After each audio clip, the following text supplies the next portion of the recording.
On ne peut en parler avec énergie sur Jambo FM.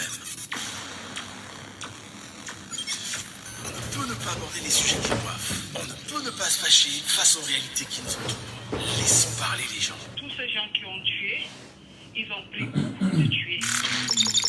Tuer des gens pour s'enrichir ou tuer des gens pour le pouvoir, pas une solution. Laissons parler les gens. La libre antenne de votre radio. Parlez sans tabou, sans se josser. Percez et crevez l'abcès. C'est vous qui avez la parole. Pourquoi on n'interdit pas la circulation des armes sur le continent africain? Laissons parler les gens du lundi au vendredi sur Jambo FM. Laissons parler les gens. Une présentation de Michel Gadjou. Bonjour à tous, bienvenue dans le bassin des idées et des arguments, le rendez-vous des citoyens qui analysent et commentent l'actualité comme ils la sentent, développent des orientations et solutionnent des projets majeurs sociopolitiques qui mènent et détruisent le commun des vivants camerounais. Nous sommes sur Jambo FM, mesdames et messieurs, l'émission c'est Laissons parler les gens. Michel Gadjou, c'est mon nom, je suis en compagnie ce matin d'Arnaud Noussi à la technique et c'est avec vous naturellement que nous irons jusqu'à 11h. Non seulement vous nous écoutez à la radio en direct en mode FM. Merci également à ceux et celles qui nous retrouvent à l'instant sur les pages TikTok et Facebook. Laissons parler les gens. Premier sujet. L'activiste Ramon Kota, arrêté en République du Gabon, puis extradé de force vers le Cameroun ce 22 juillet 2024. Il est connu pour ses critiques acerbes envers le gouvernement camerounais, critiques qui semblent avoir mené à sa récente mésaventure. Et des sources qui indiquent bien sûr que Ramon Kota avait été kidnappé à Libreville par des individus non identifiés quelques jours auparavant, avant d'être remis aux autorités camerounaises. Et une vidéo qui circule sur les réseaux sociaux montre Ramon Kota exprimant des regrets et demandant pardon au président de la République ainsi qu'aux autorités gabonaises pour ses précédentes allégations. Auparavant, il avait été menacé de s'en prendre à l'ambassadeur du Cameroun au Gabon, incident qui a précédé sa disparition soudaine. Et des questions dividantes ce matin autour de l'activisme camerounais, l'activiste camerounais rattrapé au Gabon et extradé au Cameroun, liberté d'expression ou outrage, accord constitué, relations bilatérales et droit international en dents de scie, menaces sur les libertés fondamentales ou encore restauration du droit. Laissons parler les gens. Deuxième sujet. Et avec bien sûr le deuxième sujet ce matin, nous parlons d'un conflit sans précédent qui secoue actuellement la Société nationale des hydrocarbures du Cameroun, mettant en lumière une lutte de pouvoir intense entre deux figures majeures de l'établissement camerounais. Ferdinand Ngongo, secrétaire général de la présidence de la République et président du conseil d'administration de la Société nationale des hydrocarbures, et Adolphe Moudiki, directeur général de la même institution. Et selon certaines indiscrétions, des nominations qui auraient été mises en place ne donne pas libre cours à Adolphe Moudiki de quitter son fauteuil de directeur général. Ceci encore qui devrait être tranché par Paul Biya. Paul Biya, président de la République, entretient-il, on va dire, la guerre entre Ferdinand Ngongo et Adolphe Moudiki à la SNH. Laissons parler les gens. Troisième sujet. Et bien sûr, selon, on va dire, la troisième enquête de l'emploi du secteur informel réalisée par l'Institut national de la statistique qui révèle que le Cameroun fait face à un taux de chômage de 3,3%, soit 600 000 personnes en âge de travailler. Et d'ailleurs, ce qui a poussé des Camerounais depuis des jours à se demander exactement qu'est-ce qu'il en est du taux de chômage au Cameroun. Alors, dernier chiffre en date, 600 000 personnes en âge de travailler, 600 000 chômeurs au Cameroun. Vérité au mensonge, analyse des auditeurs. Laissons parler les gens, libérons la parole.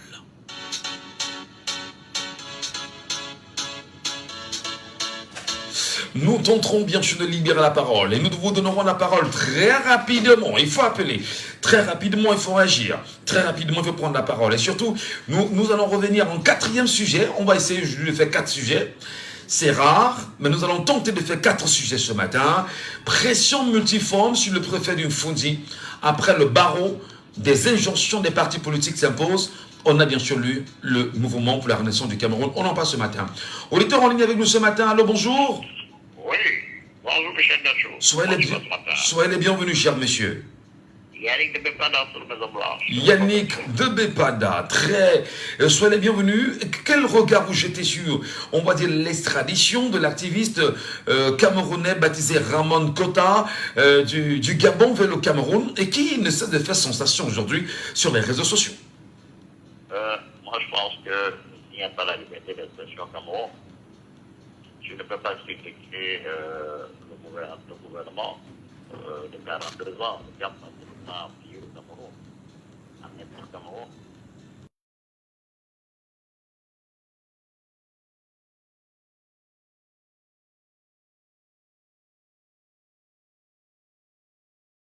Bon, la manière dont j'explique que le président ne devrait pas demander pardon.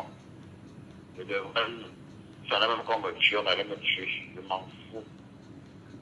Moi, je ne sais même pas pourquoi il a demandé pardon. Il demande pardon pourquoi. Le chef de tout le monde qui est journaliste là, est-ce que le Camerounais veut rien? Les Camerounais ont l'eau, les Camerounais ont la lumière. On dit que les Camerounais de la diaspora sont des sans-papiers. On les chasse de leur pays. Est-ce que c'est normal? Critiquer ne veut pas dire tuer. Et c'est la même chose que le préfet du fond du fait. C'est-à-dire quand tu critiques, on dit que tu ne vas plus être dans le fond du fait. Bientôt, on va même vous chasser du Cameroun. Bientôt, on va même vous dire que vous n'êtes plus des Camerounais. Il faudrait que ça s'arrête dans ce pays. On ne peut plus critiquer. Le bien fait quoi depuis 82? Il a passé le temps à mettre le Cameroun dans la merde, dans la pile. Il y a eu plus de 700 entreprises qui ont dû arrêter. Il a tout privatisé. Voilà les manières de base, la lumière, l'eau, on n'a pas. Donc on ne peut plus critiquer. Donc c'est moi l'activiste là. Je ne devrais même pas demander pardon. J'aurais même souhaité qu'on me tue. Ben, il a demandé pardon, il a même dit qu'il a été trompé. Non, Quand il le dit qu'il était trompé, on a envie de se demander, mais qui finalement l'a trompé? Non, il a été trompé par quoi? C'est la réalité du Cameroun. C'est parce qu'il a été menacé. Moi, pour ça, je dis que c'est moi qu'on menacé comme ça. Je ne devrais même pas demander pardon. On demande pardon aux gens qui ont pillé le Cameroun. Les gens qui ont volé les millions leur demandent pardon. Mais qu'ils sachent qu'en 2021, ils vont fuir ce pays. Merci Michel Gachou. Merci infiniment Yannick, merci beaucoup. Merci de nous appeler. On s'est dit ce matin, on va développer 4 sujets quand même. 4 sujets majeurs, d'où vous écoutons. C'est 74 39 79 04. C'est 74 39 79 04. Oui, vous nous appelez en direct et c'est très important qu'on puisse vous écouter. Comment vous réagissez naturellement, on va dire, à l'extradition de ce Camerounais reconnu comme étant un activiste camerounais qui, pendant de très longues années, à passer son temps à critiquer le régime en place et avoir des mots très durs. Et quel regard vous jetez en même temps sur la liberté d'expression, sur la liberté d'opinion, sur les lois fondamentales, sur ce qu'on pourrait qualifier d'outrage à quoi constituer. Appelez-nous également au 659 92 48 83. 659 92 et 48 83. Ou au besoin, n'hésitez pas de nous retrouver sur notre TikTok en live. Vous pourrez bien sûr faire la demande de monter et lorsque vous monterez, voilà, sur le panel, vous prendrez la parole et vous vous exprimerez. Au-delà, vous avez le WhatsApp de l'émission. Le WhatsApp de cette émission, c'est le 6 91 98 60 98. 6 91 98 60 98.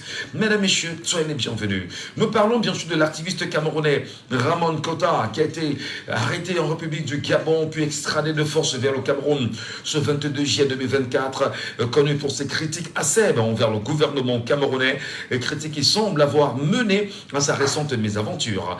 Et bien évidemment, des sources qui indiquent que Ramon Kota avait été kidnappé à Libreville par des individus non identifiés quelques jours auparavant, avant d'être remis aux autorités camerounaises. Et une vidéo qui circule en ce moment sur les réseaux sociaux montre Ramon Kota exprimant des regrets et demandant pardon au président du Cameroun ainsi qu'aux autorités gabonaises pour ses précédentes allégations. Auparavant, il avait menacé de s'en prendre à l'ambassadeur du Cameroun au Gabon, incident qui a précédé sa disparition. Vos avis, vos commentaires, mesdames et messieurs, sur cette situation assez compliquée quand même. Est-ce qu'on va dire effectivement que l'ensemble des activistes camerounais qui écument les diasporas diasporas africaines, européennes, asiatiques et américaines aujourd'hui sont passibles de poursuites au Cameroun. Quel regard vous y jetez en tant que citoyen camerounais? La liberté d'expression, d'opinion et en même temps, on dira les garanties mises en place par les conventions internationales ratifiées, signées et ratifiées par le Cameroun et qui permet bien évidemment aux uns aux autres de s'exprimer sur des questions. Et quel regard vous y jetez? Nous vous écoutons, on a très peu de temps pour ce sujet. On a très peu de temps. Il faut bien sûr que vous nous appelez rapidement et que vous laissiez bien sûr vos avis et vos commentaires sur la question. Je vous rappelle, je vous redonne les codes d'accès rapidement. Le 6 74 39 79 04. On a très peu de temps. On a très peu de temps à nous. Ils ne sont pas là ce matin. Qu'est-ce qui se passe? Ils ne nous écoutent pas. Est-ce que les activistes seraient presque plus la bienvenue au Cameroun aujourd'hui? Est-ce qu'on pourrait bien évidemment s'accorder entre le Gabon, le Cameroun et les pays limitrophes pour pouvoir mettre la main sur certains? Prenons bien évidemment Armel qui nous appelle de Panchy du côté des Bafans comme chaque jour. Armel, bonjour à vous et bienvenue ce matin, chers frères. Bonjour Michel. Alors, vous êtes également au parfum de cette arrestation qui continue de faire couler beaucoup d'encre et de salive. Ramon Kota, pêché au Gabon, extradé au Cameroun. La lecture du citoyen que vous êtes, cher monsieur. Oui, monsieur Michel, c'est vraiment dommage. Au Cameroun, quand on parle de liberté, c'est clair que les libertés ont disparu, ça ne fait pas partie de ce qu'on pourrait mettre dans ce que les Camerounais bénéficieraient parce qu'ils ne sont pas libres. Alors, un Camerounais comme celui-ci qui critique, on sait qu'il critique violemment le régime. C'est vrai, il critique. Mais monsieur Michel, si un régime refuse d'être critiqué, ça veut dire que ce régime est en train de faire ce qui n'est pas bien. Alors, un Camerounais comme celui-ci qui, quelque part, n'aime pas ce qui se passe dans le système camerounais et critique violemment, il est arrêté et il demande pardon. On sait très bien les méthodes utilisées par les services camerounais pour qu'un individu demande pardon. C'est la torture. Quand le président auditeur dit qu'il ne devrait pas demander pardon, c'est pas de son gré qu'il demande pardon. Il est en train de plaire dans un moment de survie, donc il demande pardon, même si c'est dans l'ironie. Donc, M. Michel, c'est pour survivre. Mais ce qui est dommage dans tout ça, c'est que quand un système utilise les mécanismes violents pour amener les Camerounais à se plier, c'est de la lâcheté. M. Michel, le président Paul Biya doit être critiqué pour mieux travailler. Même mes parents ont été critiqués pour mieux travailler. Nos enseignants, tous les systèmes, vous journalistes, vous êtes critiqués tous les jours. Parfois on dit vous faites du mauvais travail. Ouais. Mais si vous vous attardez sur ceux-là qui vous critiquent, ça veut dire que vous refusez. C'est la critique qui fait avancer. C'est la critique qui fait développer. M. Michel, on insulte M. Macron tous les jours. On a enfreiné M. Macron. On a tiré sur Donald Trump l'autre jour. Au Cameroun, ce n'est pas l'exception. Acceptons la critique pour mieux travailler. N'utilisons pas nos services de renseignement pour aller extrader un Camerounais comme ça. Qu'est-ce qu'il peut bien faire, M. Michel? Quelle est l'influence de Ramon Kota sur le système camerounais? Il est qui pour constater dessus lui? Et c'est dommage, je déplore le Camerounais qui peut accepter extrader le Camerounais comme celui-là, sachant qu'on va le jeter dans la gueule du lion. C'est vraiment dommage parce que nous également, nous critiquons le système. Nous ne critiquons pas directement les individus. Nous voulons voir les choses changer. Absolument. Quand j'étais tout petit, M. Michel, je marchais dans toutes les rues de mon quartier, de mon village, j'avais des bonnes fontaines, j'avais de l'électricité, j'avais des routes. On faisait Bafsan Douala en exactement 4 heures du temps. C'est-à-dire de Bafsan à Bafan, c'était 1 heure. De Bafan à Konsamba, c'était 1 heure. Ouais. De Konsamba à Banga, c'était 1 heure. De Banga à Douala, c'était 1 heure. Exactement. Mais faites le même trajet aujourd'hui. Il n'y a pas de route, il n'y a pas d'eau, il n'y a pas d'électricité. Pourquoi ne peut-on pas critiquer un gouvernement qui, après 40 ans, a échoué? Pourquoi ne peut-on pas critiquer un gouvernement qui, aujourd'hui, a des mêmes... Regardez un PDG qui est dans une entreprise depuis 30 ans et il dit que ce n'est que le président qui va m'enlever. On en parlera. Ça fait partie bien sûr des sujets de ce matin sur lesquels on va s'appesantir. Mais justement sur le cas Ramon Kota, de façon précise, est-ce qu'on n'est pas dans une logique où on veut se servir de Ramon Kota comme l'appât pour présenter le visage des activistes qui, en réalité, s'en prennent au régime en place à l'aube des élections présidentielles à venir? effectivement, c'est ça, M. Michel, mais ça ne marchera pas. N'oubliez pas. Alors, ça peut donner l'effet inverse. Ça ne marchera pas. Alors, les autres activistes vont bien se préparer, ils vont mieux se préparer, ils vont savoir où ils sont, où ils se cachent, et ils vont mieux peaufiner leur stratégie pour mieux critiquer. Alors, lui, malheureusement, il était dans un pays voisin, le Gabon, tout à côté, et on connaît les relations que le Cameroun a avec le Gabon. Nous avons des activistes. Est-ce qu'on ira aux États-Unis et chez l'activiste, ou alors en France? Non, c'est impossible. La France n'acceptera même pas cela. Parce que la France connaît les droits de l'homme, les États-Unis connaissent les droits de l'homme. C'est-à-dire qu'il y a des violations, il y a une violation flagrante du droit de ce Camerounais entre le Cameroun et le Gabon aujourd'hui. Et finalement, c'est le constat qu'on peut garder, qu'on peut avoir. C'est dommage. C'est vraiment dommage. On sait, on vit dans une dictature. Voilà la conclusion, et c'est ça qui est dénoncé. Si nous vivons en dictature, le Gabon serait-il là pour appuyer la dictature camerounaise? Je pose la question. Monsieur, le Gabon et le Cameroun, il n'y a pas de différence. Le président Nguema, qui est là au pouvoir depuis quelque temps, ça se voit déjà dans les signes, même dans cette action aussi, c'est la même chose. Le Gabon soutient la dictature camerounaise et vice-versa. Malheureusement, c'est ça l'Afrique centrale. Nous avons un auditeur qui aime bien parler chaque fois de la libération du Gabon, j'oublie son nom. Il faut qu'on se libère du colon, monsieur Michel. Le Gabon, le Cameroun, le Congo, c'est de la sous-région.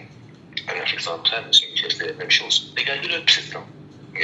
Sassou Nguesso au Congo, Paul Biya ici, c'était pareil avec les Bongo au Gabon.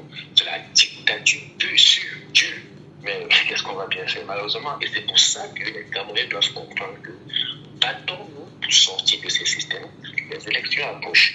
Alors chaque appelant qui appelle va se focaliser sur 2025. Parce que si on ne fait pas la politique, M. Ramon Kouta pour donner la suite, la politique va vous faire. Et c'est comme ça qu'elle nous voit. Il est en train d'être broyé. Nous devons le soutenir. Soutenir ce qu'il est en train de faire. Et surtout, nous ne devons pas baisser les bras parce que le peuple est plus fort que toute armée. Merci, M. Michel. Merci infiniment, cher Armel, pour votre réaction ce matin. On dirait, je rappelle également qu'ils sont très nombreux là, qui souhaiteraient réagir sur notre TikTok. Faites la demande, montez sur le panel, on vous donnera la parole aussi. Déjà, quelqu'un avec nous ce matin, je vois son nom, c'est l'homme. J'espère qu'il est avec nous et qu'il voudrait bien réagir. Allô, bonjour. Bienvenue ce matin sur TikTok, l'homme. Bonjour. Allô, bonjour. Je vais être certain que j'ai le bon son. Ah d'accord, enfin, oui. Allô, bonjour. Bonjour, monsieur Ngachou. Bonjour, cher monsieur. Nous vous appelons comment, s'il vous plaît? Michel Meillet. Michel Meillet. Quel regard vous jetez naturellement entre la relation camerounaise et gabonaise à la suite de l'extradition de l'activiste camerounais baptisé, on va dire, M. Akam, mais surtout Ramon Kota. Quel regard vous y jetez-vous en tant que citoyen camerounais? Monsieur Ngachou, je connais déjà votre position de par... vous êtes un journaliste, même activiste. Et depuis que je vous suis, je n'ai jamais, de votre bouche, n'ai jamais sorti des propos aussi gravissimes que ceux qui se disent activistes le font. Un activiste, c'est celui qui dénonce. Ce n'est pas un activiste n'est pas celui qui promet venir au Cameroun avec, à la tête d'une armée. Un activiste n'est pas celui qui prône la haine. Moi, depuis que je vous suis, jamais ce n'est sorti de votre bouche. Vous dénoncez. Soyons honnêtes. Donc, il ne faut pas qu'on fasse une récupération quelconque. Hein? Je ne veux pas dire que les choses vont bien au Cameroun. Hein? Non, ça c'est clair. Les choses ne vont pas bien. Mais il ne faut pas ce qu'on reproche à l'autre, qu'on laisse appliquer à l'autre. Nous sommes des Camerounais, nous tous nous rêvons d'une justice. Et pour que la justice soit appliquée, il faut un début à tout. Il y a des activistes. Il y a des activistes au Cameroun qui dénoncent chaque jour. On écume les plateaux techniques là, les plateaux de télévision. Il y a des activistes, pourquoi on ne les arrête pas? Moi je suis presque tous les plateaux, tous les dimanches.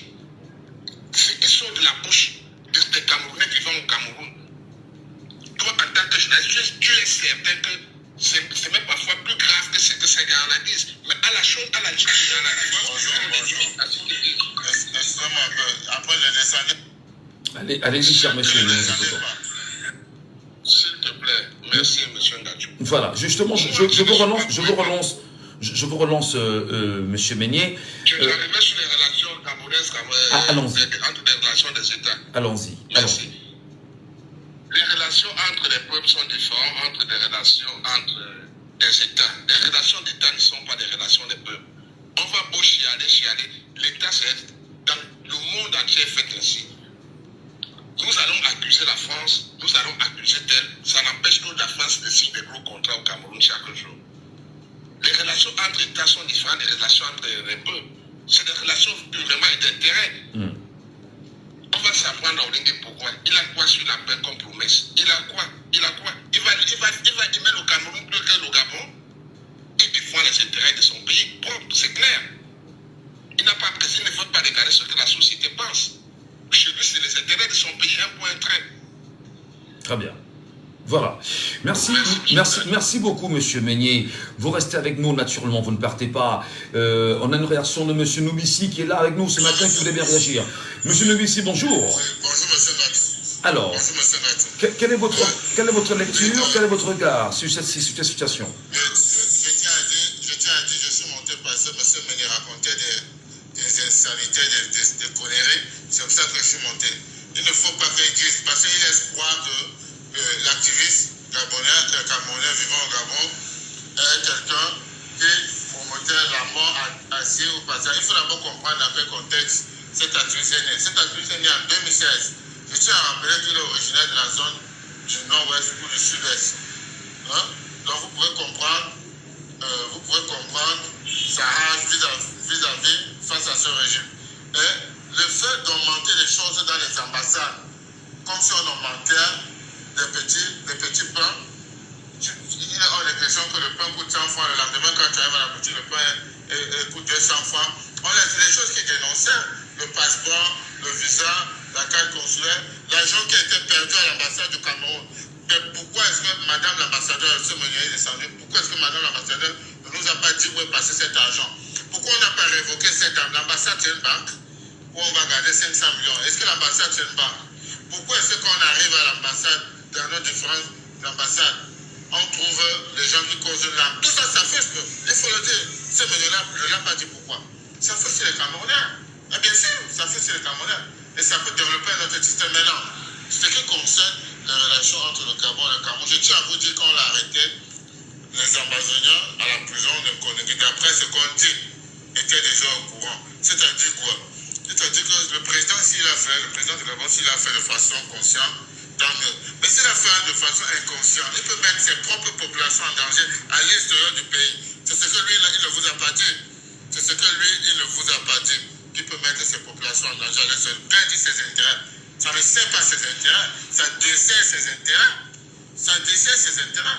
Et vous savez que ces gars qui sont dans l'Amazonie là, pour la plupart, c'est les gars qui ont les moyens, il ne faut pas se cacher. Les gars qui ont les moyens, s'ils veulent t'atteindre, ils vont t'atteindre. Et ce n'était pas une bonne idée. C'était pas une bonne idée. C'est pour ça que je loue les activistes gabonais à l'heure actuelle qui se mettent en chemin d'accord avec les activistes camerounais pour essayer de dénoncer. Parce que le fait de dénoncer ça, ça aura un impact positif sur les populations à l'extérieur. C'est quelque chose qu'il faut aussi penser. Parce que vous pensez qu'il peut y avoir des tensions entre Camerounais et Gabonais en dehors des frontières des deux pays, c'est ça? Si on vous a bien compris. Non, il ne s'agit pas là de Camerounais, Gabonais. Vous savez comment l'Amazonie opère. Vous connaissez comment l'Amazonie opère. Vous savez que les Amazoniens, pour la plupart, ils sont dissimulés à travers le monde, qui soutiennent l'idéologie. Et quand les gens soutiennent l'idéologie d'une cause, ils peuvent nuire aux ressortissants de ce pays-là. Donc, ce n'était pas une bonne chose. Les autres se mettent à rire, à ricaner, mais sans savoir quand ça peut se retourner contre les enfants innocents qui n'ont rien demandé. Et il faut révoquer cet ambassadeur-là. Parce que ce n'est pas la première fois. Elle a arrêté le représentant du MSA à Libreville. On a essayé de l'influencer au B2. Ceux que les Japonais qui sont là connaissent le B2. Après les élections en 2016, après avoir volé la victoire du professeur Campbell à Libreville, ils connaissent bien le B2. Très bien. Du coup, il a fallu des interventions musclées. Voilà. Des gars du MSA pour qu'ils sortent du B2. S'ils sont dans le commentaire, ils connaissent le B2, ils vont le dire. Donc elle a eu cette mauvaise pratique-là. On a les ambassadeurs, quand ils étaient ici, en leur temps, d'après ce qu'on m'a dit, puisque je n'étais pas, comme un certain don dans un monsieur Eton, ils travaillent bien pour la communauté camerounaise. Mais les autres, elle est là, elle travaille pour les intérêts du régime. Elles ne sont pas là pour servir nos intérêts. Après, quand les Camerounais vont se fâcher, on va dire, oh, c'est les casseurs d'ambassade. Je vous rappelle que ces ambassades-là, c'est avec notre argent. Hein. C'est l'argent de nos cartes consulaires, de nos passeports qu'on conçue et ils passent le temps en jungle, comme on dit souvent, ils jungle avec notre argent. Voilà, monsieur. Donc, le aussi de réclamer notre argent et dire que c'est cher. Merci beaucoup, monsieur Novici, pour votre réaction ce matin. À chaud, naturellement, sur la radio. Vous restez avec nous. On va juste vous descendre légèrement. Et puis, on donnera la parole dans un instant aux autres personnes qui sont montées sur le panel. Auditeur en ligne, allô, bonjour. Oui, allô, bonjour. Bienvenue, cher Donald. Vous allez bien, je l'espère. Bon, je vais bien. Alors, il y a tellement de réactions ce matin sur la question. Très rapidement, quelle est votre lecture citoyenne de la situation d'extradition d'un Camerounais activiste du Gabon vers le Cameroun et qui aujourd'hui se retrouve dans les mailles, on va dire, de la sécurité militaire et qui demanderait pardon? Oui, déjà, il faudrait dire qu'il ne faudrait pas qu'on confonde la critique au discours intéressionnel. Parce que aujourd'hui, c'est trop facile c'est trop facile de jouer à la victimisation. Mais dites-vous que dans la vie, lorsque vous prenez certaines orientations, cela peut vous amener dans la dérive, y compris même dans la tombe. Aujourd'hui, les gens font une confusion généralisée. J'ai entendu, on dit qu'aux États-Unis, il y a les droits de l'homme. Mais je tiens à vous rappeler qu'il y a beaucoup d'activistes amazoniens qui sont devant les tribunaux, d'autres sont en prison par la justice américaine. Pour vous dire quoi, aucun pays dans le monde, selon le droit international, ne doit servir de base arrière à la déstabilisation d'un autre pays. Si vous vous souvenez... Alors, mais là, on parle de base arrière, bien évidemment, dans un cadre bien connu, militairement. Là, vous avez un activiste qui dénonce la pratique gouvernementale au Cameroun, croire qu'il se retrouve dans un pays étranger. Quand même, le rapport il est bien biaisé, non? Quand on parle de base arrière, vous ne pouvez pas abriter quelqu'un dans un pays qui prend la déstabilisation d'un autre pays. C'est ça la base arrière. Je vous dis bien que, selon le droit international, aucun territoire, aucun pays ne peut servir de base arrière à la déstabilisation d'un autre.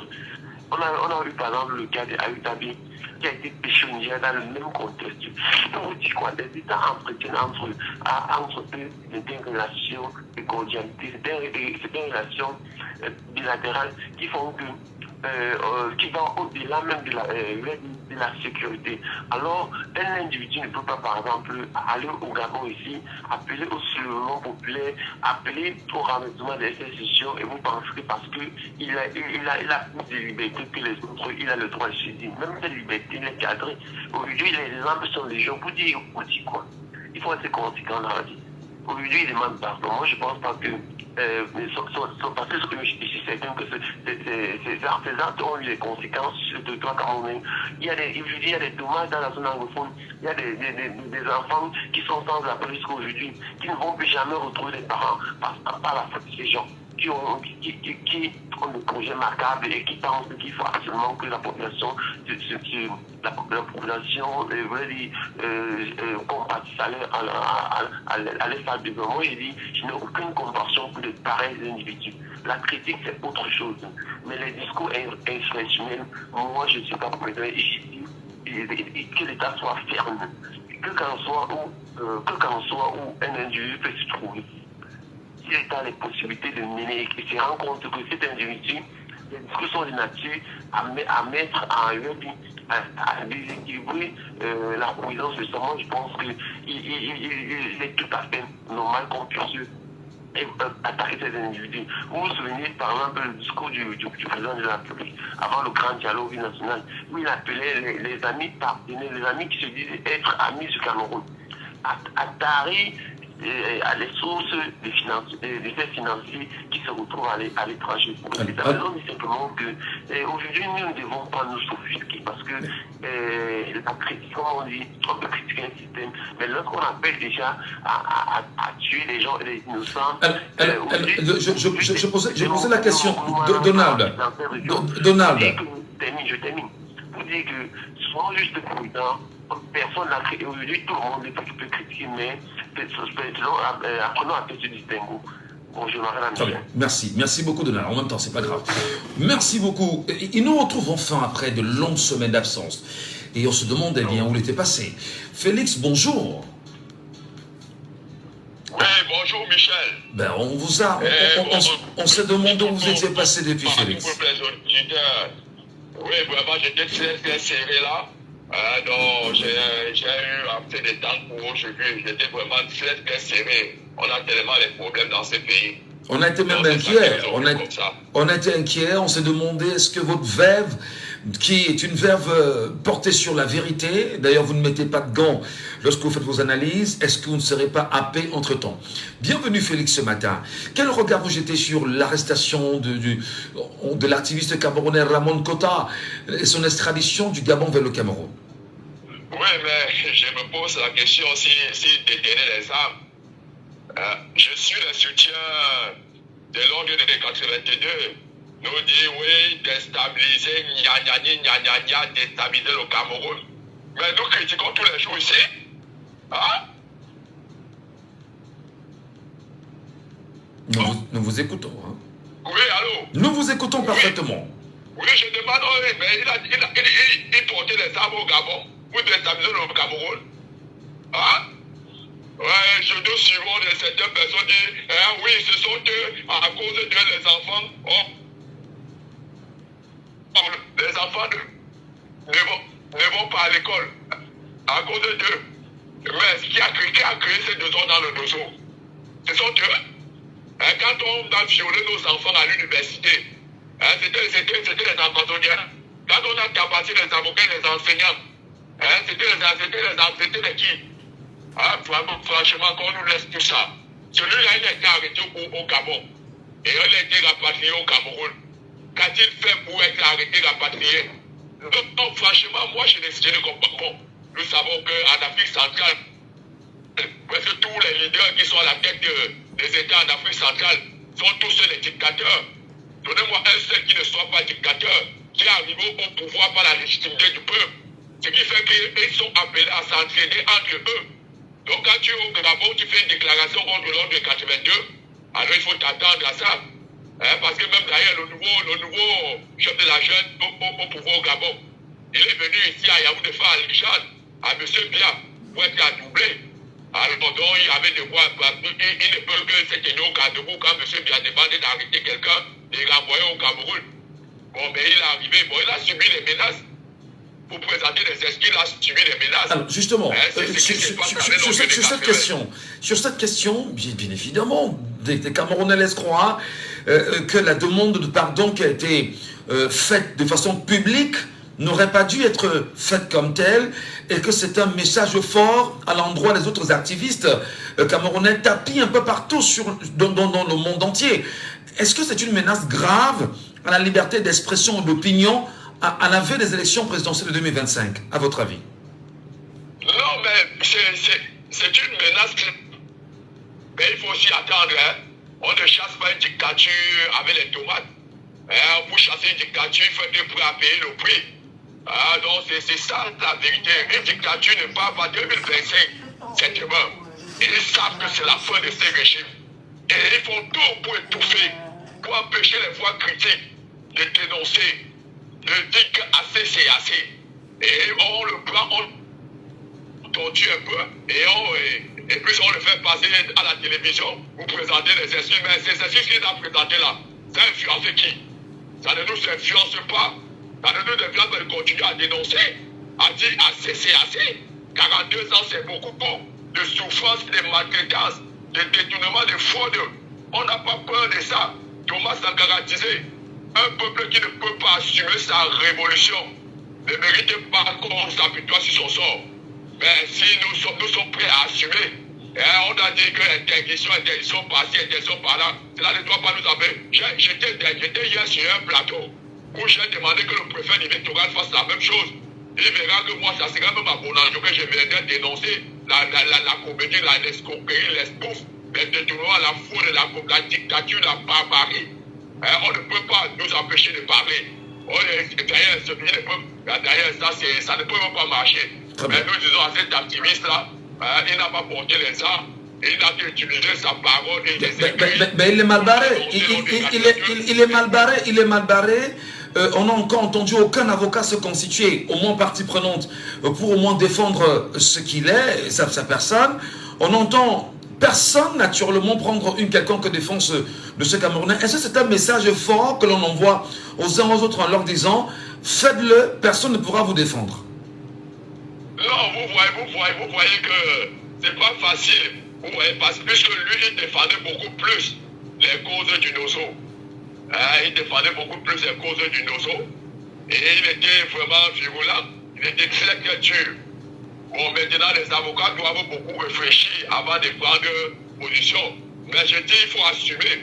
Parce que si les avocats ont pu défendre Ayoub Kabé et compagnie, qui se sont proclamés responsables des empoisonnières, mais les avocats les ont défendus. Plus forte raison, ces derniers. Non, ils doivent vraiment s'élever pour se constituer, pour défendre celui-là. Ils ont pu défendre Ayoub Kabé devant le tribunal militaire. Mais pourquoi est-ce qu'ils vont abandonner ces derniers? Parce qu'ils ne savent pas que nous partons tous pour une même cause. Nous voulons le chantier. Ce régime ne peut pas ramener la guerre dans le Nozo. Parce que ce régime mange les caciques de ce régime mangent derrière cette guerre. Vous savez combien coûterait que la ration alimentaire de ces militaires par jour? Ce sont des milliards. Et vous savez qui a gagné ces marchés? Mais vous pensez qu'il va vouloir que la guerre cesse? Vous savez combien coûtait que la cigarette par jour? Ce sont des millions. Et vous savez qui a gagné? Mais ils sont là, ils sont tapés, ils sont là, visibles. On les voit tous. Et on les voit, ils ne veulent pas que la guerre, là, que ça cesse. Parce que si ça cesse, le robinet va se fermer.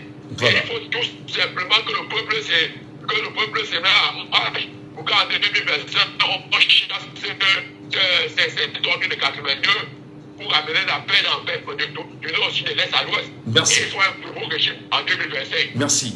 Pour amener la paix au Cameroun. Merci infiniment. Merci beaucoup Félix pour votre réaction ce matin sur les antennes de Jambo FM. Eh bien, auditeur en ligne, allô, bonjour. Il est parti, malheureusement. Donnons la parole. Il y a quelqu'un qui est là, avant qu'on ne retourne rapidement sur TikTok. Allô? Bonjour à vous, bienvenue, cher monsieur. Bonjour, Michel. Bienvenue, Raoul, ce matin. Merci bien. Est-ce que l'heure est grave pour vous? Non, l'heure est très grave. L'heure est très grave. Sacré Donald, l'impitoyable Donald. Mais, monsieur Michel, la guerre du Nozo, ça s'est créé seul? Est-ce que la guerre du Nozo s'est créée seule?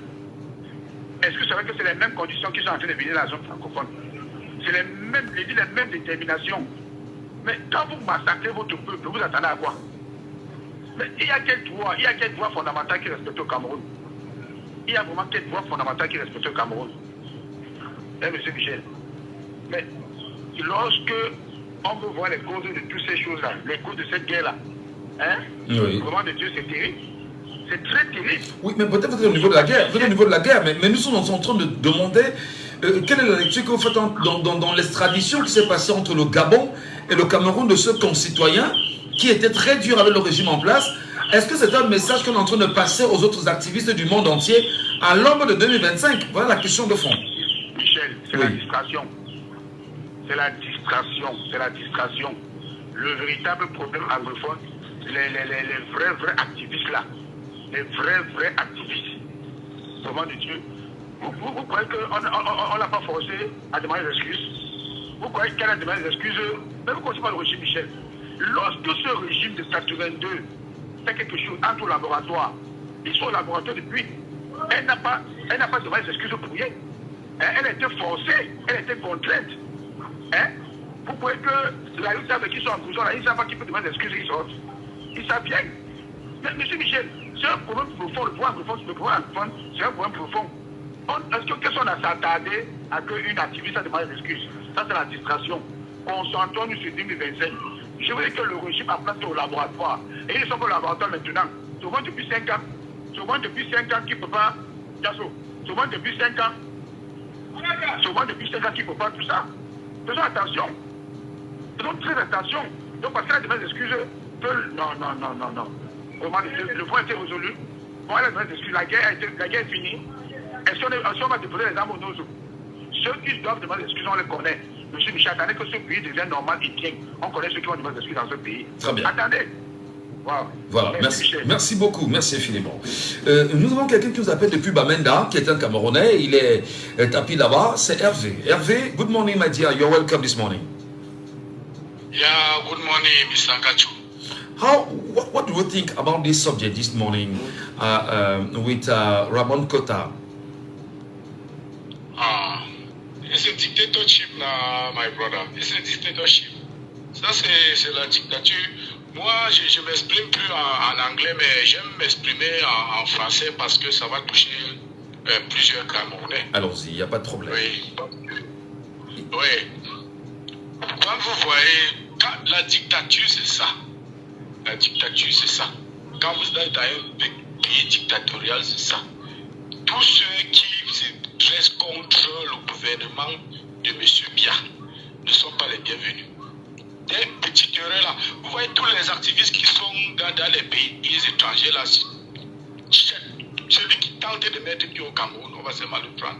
C'est comme ça. Alors, quand vous dites que le pays, le Cameroun, qui a ratifié de nombreuses conventions internationales, notamment la Déclaration universelle des droits de l'homme, qui a été ratifiée. Vous avez le pacte international relatif aux droits économiques, sociaux, culturels, le pacte international relatif aux droits civiques et politiques.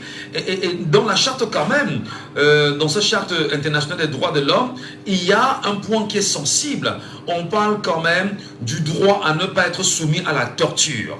Le Cameroun a-t-il choisi délibérément de violer cet article-là, cette charte-là? Est-ce que quand on parle de la dictature... Surtout en présentant Ramon Kota sous le prisme que tout le monde a vu.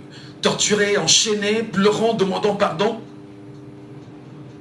Est-ce qu'un dictateur regarde tout cela, monsieur Gacho? La dictature ne regarde pas cela. Pour eux, c'est les intérêts. Est-ce qu'il est le seul? Il n'est pas le seul. C'est depuis... On a vu même tout ce qui s'est passé. Je suis ici à Bamenda. Si je vous dis ce qui s'est... Pour Ramon Kota là, c'est petit. On voit ce qui se passe ici. Comment on torture les gens. En public même. C'est pas... on dit même quoi là? Je dis que c'est grave. L'heure est grave. Il faut qu'on sauve ce pays. On sauve l'Afrique. Vous avez dit dans l'une de vos émissions que si le Cameroun se libère aujourd'hui, c'est que c'est toute l'Afrique centrale qui est libérée. Il faut que les Camerounais sachent que nous, ils doivent libérer le Cameroun. Parce que la dictature et tout ce qu'on fait là, les élections ne doivent rien aboutir. Une dictature, même si vous organisez même 100 élections, les gens là vont gagner. Très bien. Il faut que les Camerounais comprennent cela. Que non, l'heure est grave. Alors, tout ce qui se passe ici là. Allez-y. Ici là, dans les pays anglophones, on a vu c'est la pure dictature. Comment on maltraite les gens, même dans les prisons. J'ai été là-bas voir un frère qu'on avait arrêté, disant que c'était un ambassadeur. J'ai vu la manière qu'on a torturé le gars, tapé le gars, même il n'arrivait même pas à marcher. Est-ce que les dictateurs respectent cela? Quand ces messieurs ils ont arrêté l'opposant Maurice Kamto, ils l'ont arrêté par rapport à quoi? Sur quel texte ils se sont basés sur quoi pour arrêter même les Pouponissa qui sont en prison aujourd'hui? Est-ce qu'ils respectent les droits, tout ce qui ratifie toutes les histoires là? Est-ce qu'ils respectent ça? Ils ne peuvent pas respecter ça. Tout ce qui les arrange, c'est leur pouvoir. Rester longtemps possible au pouvoir, c'est ce qui les arrange. Et ils sont... Vous connaissez le monde fonctionne bizarrement. Vous savez, ce monsieur qui est à Yaoundé là, il est capable de tout faire pour rester au pouvoir. Même pour vendre le pays, pour rester au pouvoir, ces gens-là sont capables de le faire. Vous croyez que tout ce qu'ils font là, la communauté internationale ne connaît pas? Ils connaissent, mais ils vont venir vous dire que non, on donne des pays, des petites sanctions, c'est monté, c'est descendu. Ça ne va rien arranger. Donc il faut que c'est le peuple qui doit décider. Parce que le pouvoir appartient au peuple, c'est le peuple camerounais qui doit décider que cela finisse. Très bien. Merci beaucoup, monsieur Gacho. Merci beaucoup. Mais lorsque vous parlez quand même, j'avoue que dans votre expression, vous m'avez littéralement ramené sur ce qu'on a appelé à un moment donné la charte de l'impérialisme, que tout le monde connaît très bien. Il y a un auditeur avec nous en ligne. Je rappelle bien sûr aux nombreux Camerounais qui nous écoutent et qui nous regardent ce matin que nous avons 4 sujets. Mais seulement en regardant, on va dire, l'allure du premier sujet, on va s'appesantir là-dessus jusqu'à la première heure et on verra comment nous déployer dans la deuxième heure sur d'autres sujets. Je rappelais bien sûr qu'après le discours d'Hervé qui nous appelle depuis Bamenda et qui nous regarde permanemment sur Facebook, il me renvoie à l'article 11 de la charte de l'impérialisme quand même qui dit, souvenez-vous que la liberté d'expression, la liberté d'association et les droits de l'homme n'ont de sens que dans les pays où les dirigeants s'opposent à notre volonté. Donc, quand vous ne vous opposez pas à la volonté des dirigeants occidentaux et bien sûr de l'ordre international, rapidement, allez, les droits de l'homme peuvent avoir une place. Est-ce qu'il est avec nous, l'auditeur? Non, il est parti. 6 74 39 79 04 ou encore nous appeler au 6 59 92 48 83. Prenons bien évidemment des gens avec nous qui veulent bien sûr réagir et qui sont sur le panel. Naturellement ce matin, nous commençons avec monsieur Rondo. Rondo avec nous ce matin. Allô, bonjour et bienvenue monsieur Rondo. Rondo. Bonjour à vous Rondo. Sur le problème de l'extradition de le bon quota, oui. L'intimidation, c'est l'intimidation. Je vais vous expliquer. Le Gabon, c'est le fief de l'opposition. On sait pourquoi on dit ça. Parce que beaucoup sont dépressés de ce côté. Ça veut dire que ce sont des Camerounais qui partent de Cameroun sans rien pour aller se découvrir dans ce pays. Et c'est le fief de l'opposition. Et tout ça commence en 2018 avec cette ambassade centriste. En 2018, lors des élections 2018, vous savez à quelle heure on a dépouillé les voix? Très tard dans la nuit au Gabon, on s'en souvient, très tard dans la nuit. Une heure. Oui. Il était 1 heure, pourquoi? Parce que ce jour, à 18 heures, elle a voulu emporter, ils ont voulu emporter les unes. Les machines, les caisses, on a refusé. On a refusé que ça ne peut pas bouger. On a dit jamais ça ne peut pas bouger. Ils ont même fait appel à la gendarmerie gabonaise. C'est ceux qui étaient à l'ambassade qui ont dit, ici là vous tentez, on meurt, ici c'est le chemin. Est-ce que vous comprenez? Parfaitement. On a dit ça. Oui. Là, ils sont rentrés, ils sont restés autour de l'ambassade. Les problèmes, toute cette nuit jusqu'à 6 heures, nous sommes partis dans l'ambassade le jour à 6 heures du matin. Parce qu'on était fatigués des pays. Et même comme notre territoire était volé ce jour, on a dit oui, on accepte. Après quelques mois, on a fermé le président de MC. Elle prend le président de MSC, elle part enfermée. On dit il n'y a pas de problème. Voilà. On passe le laisser-passer à 75 000 francs. La carte consulaire à 15 000, Michel. Le passeport à 162 000. On te rend compte que tu arrives à l'ambassade un matin, on te dit laisser-passer à 75 000. C'est donc ça. Et c'est même pas seulement ça. Lors du Covid, les Gabonais ont créé un laissez-passer spécial, un truc qu'il fallait se déplacer avec.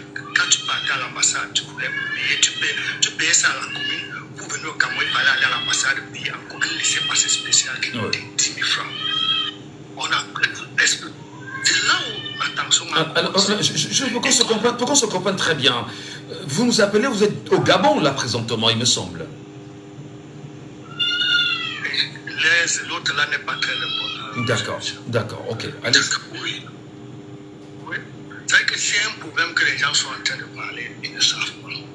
Si aujourd'hui on prend le Roman Quota, on a un bon pays, c'est pour dire à ceux qui, parce qu'on connaît, à ceux qui vont voter au Gabon, si quelqu'un tente de faire ce qui se passe à 2018, voilà ce qu'on le réserve.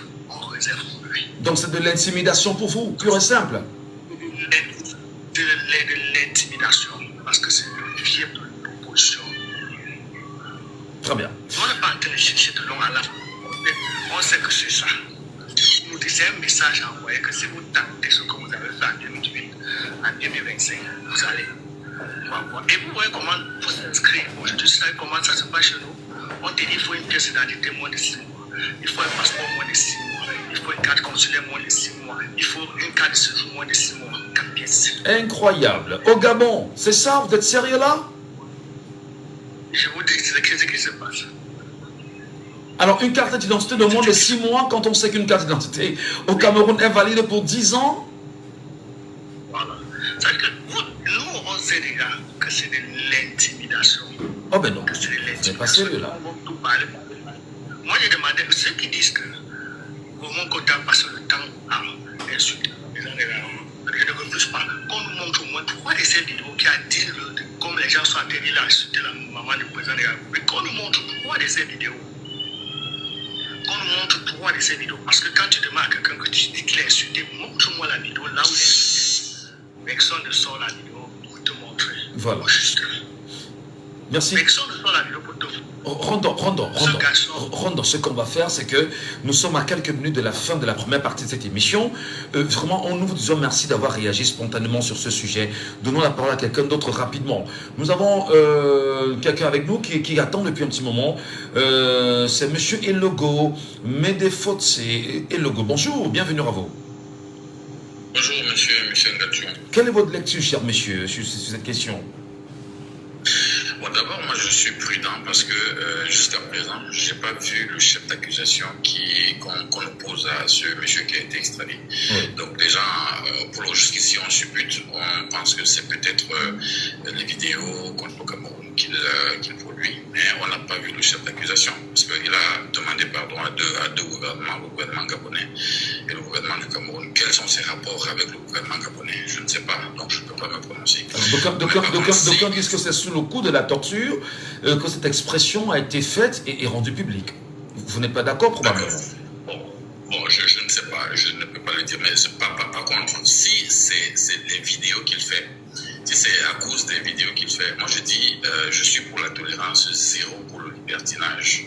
Parce que je fais bien la différence entre la liberté d'expression et... Parce que la liberté d'expression est encadrée. Ouais. Hein? On ne peut pas se permettre de dire tout ce qu'on veut. On peut tranquillement critiquer le régime de Paul Biya. On peut tranquillement dire qu'il s'en aille, qu'il a trop duré au pouvoir. Ça, les Camerounais ont le droit de le dire, je crois. Mais de là à qualifier le régime, à comparer Paul Biya à Hitler, je crois qu'il y a un pas qu'il ne faut pas franchir. Moi, je crois que nous devons être responsables. Ce n'est pas parce qu'on est soi-disant influenceur ou activiste, ça ne veut même rien dire, parce qu'être activiste, ça ne vous exonère pas du respect des lois, ok? Donc, ce n'est pas parce que vous êtes arrogé, vous êtes arrogé un titre que vous pensez que vous pouvez tout dire. Je crois qu'il faut qu'on mette de l'ordre dedans, parce que ce qu'on entend sur TikTok ces derniers temps est ahurissant. Il y a des gens qui disent à chacun son nid. Ça, c'est des Camerounais qui le disent, mais le jour où on les arrête, ils ne mesurent pas la propos de cela, la portée de ce qu'ils disent. Ils vont dire c'est la dictature, oubliant ce qu'ils ont fait. Moi, je crois qu'il faut qu'on mette un peu de l'ordre là. Je suis de ceux qui pensent vous prenez pour une modération dans le discours que les gens portent sur des réseaux sociaux aujourd'hui, afin de ne pas faire face à l'outrage à quoi constituer, dites-vous? Surtout, oui, surtout la responsabilité. Moi, j'appelle surtout à la responsabilité des Camerounais par rapport aux propos qu'ils tiennent. Parce que quelqu'un a posé la question tout à l'heure s'ils portaient les armes. Mais la parole est une arme. C'est même l'arme, une arme de destruction massive. Donc, ce que quelqu'un dit peut détruire un pays. Donc, moi, je crois qu'il faut qu'on contrôle ce que nous disons. Restons dans l'optique électorale, restons dans l'optique de changement que nous tous, que la majeure partie des Camerounais veulent. Mais je crois que ce n'est pas dans le désordre que ce changement va arriver. Donc allons-y tranquillement. Soumettons nos programmes, nos volontés à l'assentiment de la majorité des Camerounais qui auront le droit de décider le moment venu. Voilà. Ce n'est pas la peine d'une surenchère verbale, on n'en a pas besoin en ce moment. Pour terminer, je dis je suis pour la tolérance zéro. Si on a la possibilité de traquer ces gens-là qui débordent, je crois que c'est ça le bienvenu. Parce qu'on ne peut pas dire au Cameroun n'a pas la liberté d'expression. Il y a des chaînes au Cameroun qui critiquent à longueur de journée, même à Yaoundé. On n'a pas arrêté quelqu'un parce qu'il a critiqué le régime. Donc maintenant, entre la liberté d'expression et le libération d'expression, à ce moment, il y a une limite qu'il ne faut pas franchir. C'est votre liberté, cher monsieur. Et puis, on ne saurait vous juger. Voilà. Mais donnons la parole aux autres Camerounais qui veut réagir rapidement. Sylvana, bonjour. Sylvania. Bonjour, monsieur Michel. Bonjour, madame. C'est un plaisir de vous retrouver sur Nous y sommes comme chaque jour, c'est notre lot quotidien. Nous vous écoutons et nous sommes à quelques 4 minutes de la fin de cette première partie, Sylvana. Allons-y rapidement. D'accord, je ne serai pas long. Juste pour montrer ma désolation envers certains frères camerounais qui montent et disent des inepties. Nous ne devons pas confondre des choses. Je me pose souvent bien la question pour qui nous nous battons. Si c'est le noir, on dit que c'est le noir. Pourquoi vouloir toujours tout peindre en blanc, pourtant au fond là tout est peint en noir? Arrêtons l'hypocrisie, mes chers frères camerounais. Ce n'est pas le moment. Dis ce qu'il faut à l'endroit et au moment qu'il faut. Je pense que c'est ça qu'il faut. Soyons véridiques envers nous-mêmes. Quand vous venez là, vous savez que oui, quand on parle des droits de l'homme, cela n'est pas respecté au Cameroun. On vient, on torture un être, peu importe. Peu importe. Vous voyez, les Camerounais subissent des injustices chaque jour au quotidien, on ne dit rien. Cela, on brandit, on justifie la torture de monsieur vraiment parce que non, il brandit des discours d'insurrection et autres. Je dis non. Je dis tout simplement non. Moi, je suis pour le respect des droits de l'homme. Arrêtons un peu d'être hypocrite. On doit traquer. Monsieur, rassurez-vous, si vous ne voulez, peut-être vous êtes bien positionné aujourd'hui, mais vous auriez des générations que vous allez léguer demain. Ils vont hériter de cette hypocrisie dont vous faites preuve aujourd'hui. C'est tout ce dont j'avais à dire, monsieur Michel. Merci beaucoup. Merci beaucoup, Sylvana. Et en une minutes, est-ce qu'il pourra réagir? Lion blanc, c'est comme ça qu'on l'appelle. Bonjour, mon frère. Bienvenue ce matin. Bonjour. Le pire, c'est que je suis dans le transport. Je ne sais pas si je vais bien me faire entendre. Faites-vous entendre en 1 minute 30. Nous vous écoutons. Oui. Bon, en principe, le fait qu'on ait capturé ce monsieur, pour moi, c'est très désolant. C'est méchant parce que je ne vois rien de mal qu'il a pu faire. Ce ne sont que des discours. Quand les gens viennent dire qu'il appelle à l'insurrection, ils savent ce qu'on appelle l'insurrection. On l'a vu avec une arme en train de menacer comme les gens qui faisaient les vidéos dans Internet avec les machettes pour dire qu'il ne faut pas exterminer les gens d'une autre localité. En plus, on dit qu'il insulte le président de la République. Ils savent combien de fois le président de la République a insulté les Camerounais. Quand il appelait le parti politique de quelqu'un, un petit parti politique, là, c'est pas une injure. Quand en 2008, il nous disait carrément que nous sommes les apprentis sorciers. Donc il a le droit d'insulter les Camerounais, on n'a pas le droit. Son ministre vient carrément dire qu'il est le Moïnex, il écrase tous les condiments qu'il voit. Tantôt il se transforme en serpent, tantôt il se transforme en abeille, tantôt il casse les œufs de tout le monde. Donc nous sommes des esclaves, on va rester, c'est eux qui ont le droit de dire ce qu'ils veulent. Nous les Camerounais, on n'a pas le droit de dire. Et même pas qu'on le dit de façon violente, on leur réclame des choses, au lieu de les faire, on préfère prendre de l'argent pour mettre en contribution, pour partir, extrader les gens des endroits où ils vivent. Et pourtant cet argent pouvait servir même, ne serait-ce que pour mettre, je ne sais même pas quoi, un couveuse. Vous voyez que toute la délégation qu'on a envoyée pour ce projet, c'est combien? Mais les gens sont là, ils disent que non, il ne faut pas qu'on fasse, il ne faut pas qu'on parle. Et celui qui vient de dire carrément que non, il faut qu'on le punisse, c'est la pluie, qu'il est pour tolérance zéro. Le monde tourne. Demain, c'est comme si dans la même position. Supposons qu'ils sont en Europe. Si demain on le rapatrie, il dira quoi? Il dira que les Blancs sont racistes, non? Pourquoi ils sont comme ça? Il dira que non, les autres sont racistes, ils sont méchants. Regarde son comportement. Dis-toi que demain ça change et que lui, il se retrouve dans l'autre côté, l'opposé, et qu'il doit critiquer ce qu'il arrive. On va le museler. Pourquoi les gens font comme si le lendemain n'existe pas?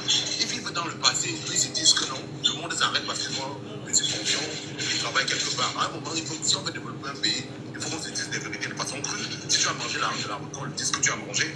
Très bien. Qu'on fasse ce qu'on peut faire. Voilà. Comment est-ce qu'on va rester dans l'esclavage et se cacher parce qu'on a peur? On a peur de rien. Merci beaucoup, chers frères. Je rappelle que nous sommes sur Django FM, mesdames et messieurs. L'émission, c'est Laissons parler les gens. Et nous prenons la parole parce que tout le monde doit s'exprimer. Les Yamo Surprises font leur grand retour. Chaque mercredi, profite de nos offres spéciales. Rejoins la communauté Yamo en tapant étoile 220, étoile 4 dièse ou rendez-vous sur yamo.mtn.cn.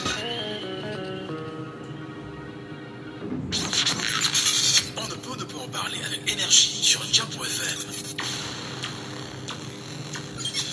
On ne peut ne pas aborder les sujets qui coiffent. On ne peut ne pas se fâcher face aux réalités qui nous entourent.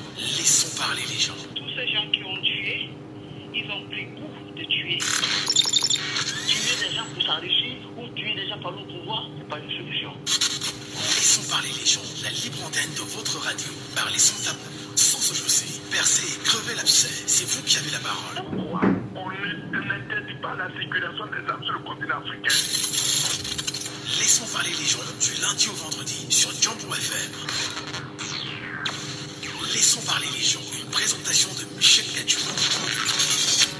Et vous faites bien de nous retrouver sur les antennes de Djabo FM, mesdames et messieurs, vous le savez. Hein, peut-être des prises de parole pour nos amis qui sont sur les réseaux sociaux. C'est bien sûr très, très encadré, on va dire minuté, à la limite même d'ailleurs. Hein. Donc on pourra faire de larges débats par la suite, si vous voulez, 3-4 heures de débat. Mais pour le moment, nous sommes dans le cadre de Laissons parler les gens et on entend d'antennes bien précis qui nous amènent entre 9h et 11h, simplement heure du Cameroun. Si vous nous écoutez loin du Cameroun, mais bien loin du Cameroun, bienvenue à tous, bienvenue à vous, mesdames et messieurs. Laissons parler les gens. Deuxième sujet. Et bien sûr, dans ce deuxième sujet, vous le savez, on l'a très bien dit, un conflit sans précédent secoue actuellement la Société nationale des hydrocarbures, la SNH au Cameroun, mettant en lumière une lutte de pouvoir intense entre deux figures majeures de l'établissement camerounais. Ferdinand Nganga, secrétaire général à la présidence de la République et président du conseil d'administration de la SNH, Adolphe Moundiki, directeur général de la même institution. Et cette crise a atteint son paroxysme le 17 juillet dernier, lorsque Moundiki a pris la décision radicale de fermer les portes de la SNI, empêchant ainsi la tenue d'un conseil d'administration convoqué par Ferdinand Nganga. Cet acte considéré comme une véritable humiliation pour le secrétaire général de la présidence de la République a marqué le début d'une escalade dans ce qui apparaît désormais comme étant une guerre ouverte entre les deux armes. Et face à cette situation assez compliquée aujourd'hui, Ferdinand Nganga a tenté de reprendre la main en convoquant un nouveau conseil d'administration pour le 24 juillet, c'est-à-dire demain 24 juillet 2024. Dans une manœuvre inhabituelle, il a décidé de délocaliser la réunion au secrétariat général de la présidence de la République, loin du siège traditionnel de la SNH. Cette décision, perçue comme une tentative de contourner l'autorité de Moundiki sur le terrain, n'a fait qu'exacerber les tensions. Nous vous donnons la parole ce matin, madame, messieurs. Vous nous appelez et vous vous exprimez sur ce deuxième sujet. Laissons parler les gens, libérons la parole. Nous libérons la parole, vous la prenez la peine de vous faire entendre parce qu'il s'agit bien sûr du Cameroun. Des problèmes camerounais débattus, entretenus, parlés, dégoupillés par des Camerounais, c'est très important de vous entendre. Le C74 39 79 04, C74 39 79 04 ou encore le C59 92 48 83. N'hésitez pas à prendre la parole. Même si vous êtes sur TikTok, faites la demande, montez sur le panel, on vous écoutera. Mais surtout, appelez-nous via le WhatsApp de l'émission, le 691 98 60 98. 691 98 60 98. Je reprends. Le 691 98 60 98. Mesdames et messieurs, bienvenue à tous, bienvenue à chacun. Auditeur en ligne, allô, bonjour. Aïe, aïe, aïe, aïe. Bonjour, monsieur Michel. Bonjour, monsieur Savant, bienvenue ce matin. Merci. J'ai été censuré pour le premier sujet pour que je me débrouille avec le deuxième. Allons-y rapidement. Quel regard vous jetez sur les tensions persistantes aujourd'hui à la SNH entre Adolphe Moundiki et Ferdinand Nganga, on dira deux grosses pontes du régime de Yaoundé? Mais est-ce qu'il y a un problème, monsieur Michel? Il n'y a pas de problème pour vous. Le ministre de l'État, secrétaire général de la République, Nganga, a un document signé par le chef de l'État qui lui donne on peut dire le plein pouvoir.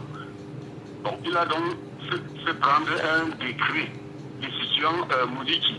Et Moundiki s'est maintenu. Il n'y a pas la police pour le déloger. Il n'y a pas la gendarmerie. C'est un problème là. Hein? Comment on est sur le c'est quel problème?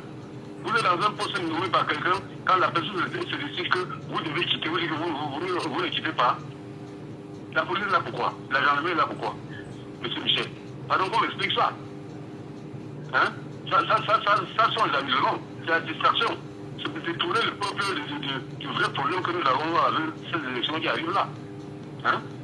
On a payé un décret, il n'est pas quitté. Et ce n'est pas, il n'y a pas la police, il n'y a pas la gendarmerie. Monsieur Michel.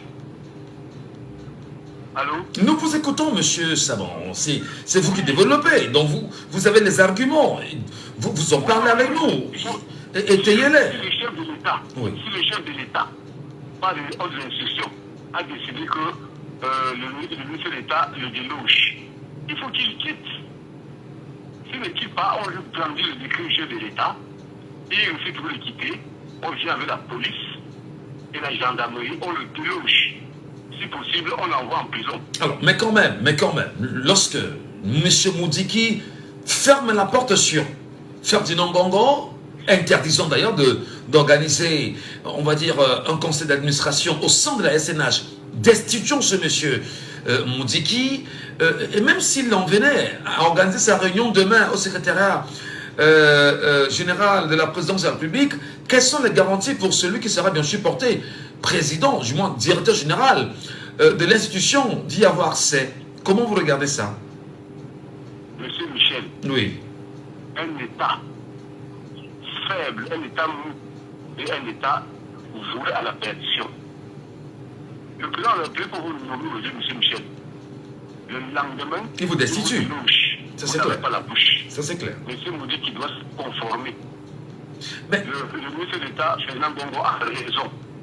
Il a un pouvoir que le président de la République lui avait donné. La délégation de signature. Allô? La délégation de signature.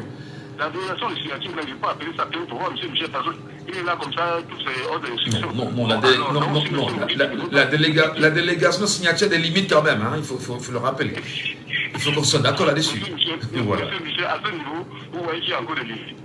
Il n'y a plus de limites, puisque le président est presque invisible et peut-être inactif. Bon, moi, je demande au ministre d'État, c'est déjà la présidence, de faire prendre par le plan de la République un décret pour déloger M. Moudiki. M. Moudiki a aussi sa police qu'il vient avec, et sa police se confronte à la police du Cameroun ou à la l'armée du Cameroun. On va voir s'il va rester dans le poste. Et après qu'on l'envoie chez les pays de la Sécurité nationale pour qu'il soit entendu et déféré devant le procureur de la République. Voilà. Merci beaucoup, M. Savant. C'est votre point de vue et nous respectons. Vous êtes bien évidemment en démocratie. Vous nous appelez ce matin au 6 74 39 79 04 ou encore au 6 59 92 48 83. N'hésitez pas de nous avoir via le WhatsApp de l'émission, le 6 91 98 60 98. Avant de retourner sur TikTok, retrouver des gens là-bas. Il est avec nous en ligne. Allô, bonjour. Oui, bonjour Michel, je reviens en quelques minutes pour le deuxième sujet, c'est Donald. Donald, vous revenez pour le deuxième sujet, c'est votre droit et c'est votre liberté, c'est tout à fait normal, vous êtes auditeur. Quel regard vous jetez sur la tension organisée entre Adolphe Moudiki et Ferdinand Ngongo aujourd'hui? D'aucuns parlent de distraction, détourner l'attention des Camerounais sur les élections qui arrivent, et notamment les inscriptions qui prendront fin dans 38 jours. Quelle est votre analyse, cher monsieur? Oui, déjà, il faut essayer un peu de situer le contexte. Il faut savoir que, comme elle a coutumé, le secrétaire général de la présidence a eu à présider le conseil d'administration de la SNH. Absolument. Mais je trouve que cette fois-ci, le problème vient du fait que apparemment, il serait notifié à M. Adolphe Moudiki qui, lui, ne sera plus à ce poste. Il faut le dire, encore l'un des rares qui a plus de 30 ans, je veux dire, à plus de 30 ans à ce poste. Et de ce fait, lui pense que lui, c'est le service, lui, ça lui a été, lui, je veux dire, parce qu'il faut le dire, il a 92 ans, il devrait avoir un traitement un peu particulier. Mais sauf que, il faut le dire, le secrétaire général à la présidence de la République a alors ce pouvoir de présider, de discriminer, comme on l'a dit, et l'acte qu'il a fait est tout à fait légal. Mais ce qu'il faut le dire aussi, non, mais est-ce que bien évidemment, en tant que président du conseil d'administration, je la pose la question, elle est bête, hein, a-t-il le droit bien sûr de destituer un directeur général sans l'autorisation du chef de l'État? On vous dit que si sur le plan légal, il a ce pouvoir, tout son acte est conforme. Parce qu'il faut le dire, quand on est un conseil d'administration, c'est quoi? C'est une réunion qui redistribue les cartes. Et durant cette réunion, on peut vous remercier en disant que, vu les lois de service que vous avez mis, selon la nouvelle loi qui encadre le mandat des DG, on dit 3 ans fois 3. Maintenant, il faut appliquer cette loi-là où on compte alors vous dites qu'elles sont encore sur ce côté. Bah, attendez, mais c'est pas une nouveauté au Cameroun. Je ne dis pas que je valide, mais il y a un patron, un directeur général, selon les textes au Cameroun, ne devrait pas y faire plus de 9 ans.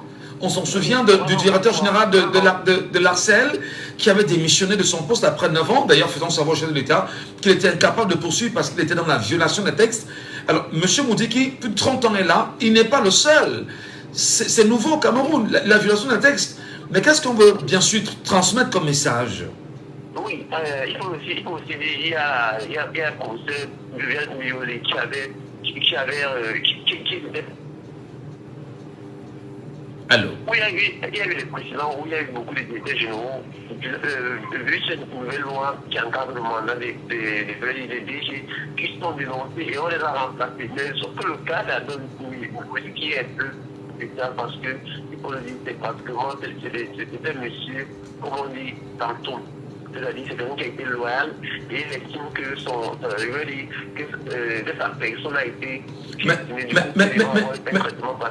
Mais justement, je reprends par exemple la question de mon frère et ami Raoul Ndassi qui est sur Facebook en ce moment, qui la pose, enfin qui déclare un PCA ne nomme pas un DG.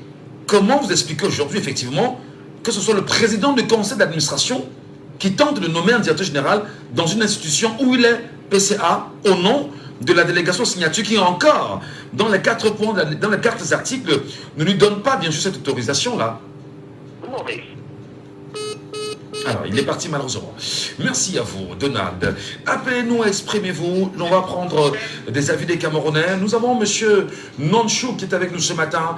Et on dirait naturellement pour son point de vue sur cette question. M. Nonchou, bonjour à vous et bienvenue. Bonjour Michel, bonjour le Cameroun. Quelle est bien sûr quelle est votre lecture sur cette question?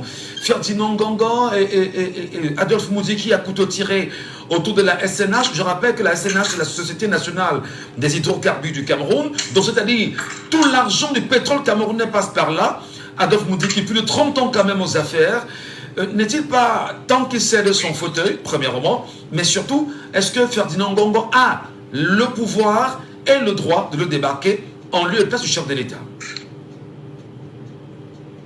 Pour répondre directement à votre dernière question, la réponse est non. Non, parce que il n'a pas ce droit-là. Mais comme j'avais dit il y a une semaine ou bien quelques jours, au Cameroun, les institutions sont faites en sorte qu'il y a des hommes forts, mais des institutions. Nous vous écoutons, hein, monsieur. Fait. Oui. Et pour cela qu'il y a ce zigzag dans l'administration au Cameroun. Oui, au Cameroun, on se dit, bon, il m'a nommé. Qu'est-ce que je veux? Qu'est-ce qui se passe? Tant qu'il ne me remplace pas, ou tant qu'il ne me semble. La communication est trop hachée. La communication est très compliquée, monsieur non, si vous écoutez. La communication est très compliquée. Allô, bonjour. Allô, il n'est pas avec nous. Il s'appelle comment? Gigra Pierre. Pierre, vous êtes avec nous ce matin. Pierre, bonjour à vous. Oui, bonjour, Charlamel. Non, je m'appelle Michel Ngachou, pas Charlamel. Il faut arrêter de faire cette erreur. Il faut... Mais vraiment, je sais que Charlamel Mbachou et moi nous avions travaillé sous d'autres cieux, mais je suis Michel Ngachou. Et bientôt ce sera Ngachou Numba. Voilà. Nous appelons comment?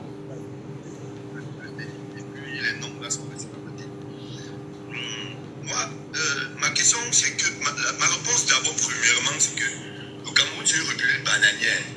C'est un pays où on ne respecte rien. Donc ça c'est un truc, ça c'est un nombre d'événements même pour moi, ça ne m'étonne même pas. Parce que c'est dans ce même pays où le même Ferdinand Bongo avait signé pour libérer un certain ministre en prison qui s'appelle Atangakuna. Et puis le ministre de la Justice lui a dit que le garde des Sceaux, Laurent Dessau, lui a dit que je ne reçois aucune ordre de toi parce que le président de la République ma ligne rouge, s'il veut que je libère Atangakuna, il va m'appeler et il me demander de libérer Atangakuna. Je ne sais pas si vous êtes On s'en souvient très bien, on s'en souvient très bien. Donc aujourd'hui, quand on dit que le monsieur qui a près de 31 ans, là, qui a pris ses croix, ça fait 31 ans qu'il est directeur de la SNH. Mais vous croyez que le Cameroun, c'est une république qui fonctionne normalement? Moi, je dis que ce pays, c'est un pays qui va de bas dans l'amour. Et il y a comme Charles Ateba disait, où on les avait fait croire qu'ils étaient le pays organisateur, ces gens qui nous dirigent, qui savent qu'ils ont pris le pays en otage, ils font du pays ce qu'ils veulent, comme ça leur arrange et comme parce qu'ils savent qu'ils sont inquiétés par personne. Il faut à un moment donné que nous, le peuple camerounais, on prenne nos décisions en même temps, on décide de voir comment faire pour écarter ces gens. Parce qu'ils sont combien le Cameroun? Quand on regarde le Cameroun, on a 68 personnes. C'est 68 personnes qui occupent rang des ministres au Cameroun. Parce qu'à la présence, quand tu es directeur du cabinet civil secrétaire, à la présence, tu es premier ministre. Quand tu es questeur, quand tu es chargé des missions, tu as rang des ministres. Donc, quand on les compte tout ça dans 68, il faut qu'ils partent et libèrent notre pays. Ce même Ferdinand Gongo, je ne sais pas si vous avez vu cette information, il avait été convoqué au DCS pour l'affaire des fonds Covid, et l'histoire de la CAN. Il avait barricadé sa maison avec le pays là-bas à Lyon, où il avait dit qu'il n'est pas, qu'il ne viendra pas, qu'il ne se présentera pas. Il ne s'est pas présenté, il a été inquiété. Il n'a pas été inquiété. Donc vous croyez que lui, que ce soit Ferdinand Gongo, que ce soit le directeur de la SNH là, vous croyez que qui d'eux est loyaliste? Qui d'eux fait foi? Qui d'eux peut dire quoi qui peut être normal pour ce pays? Personne ne suit une bataille des clans. Donc pour moi, ce sont des non-événements, c'est des choses qui vont aboutir à rien. Et puis quand les jeunes parlent, quand un jeune peut-être comme moi qui prend son courage, souvent qui a ma caméra, il fait mes laves et dit non, c'est pour mettre notre pays géré, vous allez entendre des gens parce qu'ils appartiennent. Parce qu'on les a fait croire que nous, ils appartiennent à une certaine ère géographique. Et qu'il faut qu'ils défendent les gens qui sont aux affaires parce que ce sont leurs frères. Parce que si vous les tombez leurs frères, vous allez les voir, remarquez-les dans les commentaires et insulter les gens. Parce que si vous dites qu'ils doivent défendre leurs frères, parce que s'ils ne défendent pas leurs frères et qu'ils perdent le pouvoir demain, ils vont subir de ces gens qui veulent les arracher le pouvoir. C'est pour ça que je dis que ce pays-là doit penser à se réconcilier avec lui-même. Le Cameroun doit se regarder dans les yeux, dans le miroir, et se demander qu'est-ce qui ne va pas depuis 42 ans. Parce qu'on va. Je ne sais pas si ces gens se rendent compte de ce qu'on dit. D'autres gens m'ont dit que moi aussi on va me traquer. Certains gens m'ont dit que toi aussi on va te traquer. Mais ce qu'ils oublient, c'est que je suis dans un pays des droits de l'homme et vous ne voyez jamais m'extrader au Cameroun. Qu'ils arrêtent de croire qu'un jour c'est extradé au Cameroun. Moi, je bénéficie. Mais c'est pas pour autant. Mais c'est pas pour autant quand même. Vous savez qu'au Cameroun, il y a un devoir qui se veut citoyen, qui se veut civique et qui se veut même moral, c'est l'unicité de la défense. Entre Camerounais, on a le devoir de se protéger, de protéger la patrie, de défendre nos valeurs et de ne pas créer une éventuel conflit. Certes, c'est vrai, la liberté d'expression, vous l'employez à votre guise, mais il y a quand même lieu de constater que l'unicité de la défense doit être de mise quand même, non, chers compatriotes? Michel Ngatiou, retenez-le, une fois pour toutes. Michel Ngatiou, est-ce que ceux-mêmes qui nous dirigent sont patriotes? Ils ne sont pas patriotes. Est-ce qu'ils pensent au Cameroun? Ces gens ne pensent pas au Cameroun. Alors. Et dis la vérité aux Camerounais. Est-ce que ces gens qui sont patriotes, ils ne sont pas patriotes? Ils n'aiment pas le pays. La preuve en est, il faut voir comment ils dirigent le pays. Ils dirigent le pays, chacun il y a un ministre qui dit c'est pas pour va venir te manger, on va vous envoyer les abeilles, un vendeur ne cherche pas la bagarre, le moulinex va vous écraser. Donc vous prenez des êtres humains pour des condiments où vous nous intimidez, et nous dirigez avec l'intimidation, la peur. Jamais quand je parle comme ça, c'est parce que j'ai un ras-le-bol. J'ai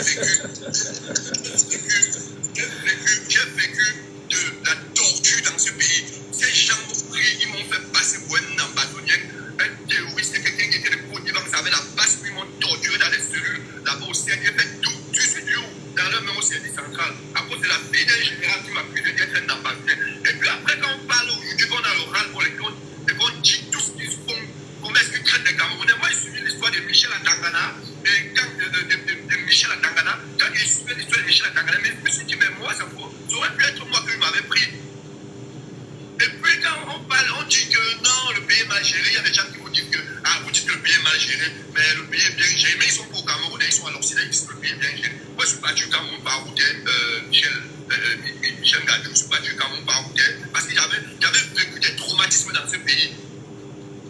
Et puis quand on parle, les gens disent non, vous aimez trop parler, vous aimez. Et je vois qu'il y a des gens qui vivent les mêmes frustrations que moi, mais c'est qu'ils ne peuvent pas parler, ils n'ont pas le droit de parler. Je me rappelle que sur les Equinox soir, j'arrive à mon boulot, je fais les débats sur Equinox soir, de ce qui s'est passé. Tu entends un père ou un jeune qui dit attention, si on t'arrête là, ça te regarde. Donc tu ne peux même pas parler de la vie politique de ton pays. Les gens vous disent que le Cameroun c'est un peu multipartisme avec une démocratie qu'on a mis sur pied. Mais c'est quelle démocratie où on nous dit, mais c'est quelle démocratie où il n'y a pas la liberté d'expression. Certains gens vous disent non, ne confondez pas libertinage avec liberté d'expression. Mais ça c'est quand je vous dis ce sont des enfants, ces gens sont des cassés. Les gens qui nous disent sont des cassés. Comme Aristide Mono avait dit. Mais le professeur Mono Tchana avait dit. Mais sauf que lui-même qui disait qu'ils sont des cassés, lui-même faisait partie de ces cassés parce que lui-même il a attendu sa part de combat. Il n'a pas eu, c'est pour lui s'est retourné contre eux. Ouais, les gens qui nous disent que le Cameroun c'est une démocratie avec le multipartisme, mais c'est un monopartisme parce que allons même dans la démocratisation qu'ils appellent. On a sorti un peu le sujet parce que le sujet était porté sur la guerre existante entre le SGPR et le DG de la SNH quand même, parce que bon, voilà, il faut qu'on s'entende très bien. Ouais. Mais Michel, c'est une guerre des clans. Moi, je veux dire, c'est une guerre des clans. C'est comme l'histoire de Samuel Eto'o, moi, les commis. Ce sont les enfants d'un même père qui mangent dans une même assiette et qui sont en train de se bagarrer. Moi, personnellement, je peux. Sur un morceau de viande. Oui, ils sont en train de se discuter un même morceau de viande. Et si tu parles de si toi, peut-être, toi, Michel, tu es en train de bagarrer avec moi. Nous sommes les enfants d'un même père. Sylvain qui est en haut là, viens m'arrêter, qui veut me battre. N'est-ce pas, nous allons encore se retourner contre Sylvain.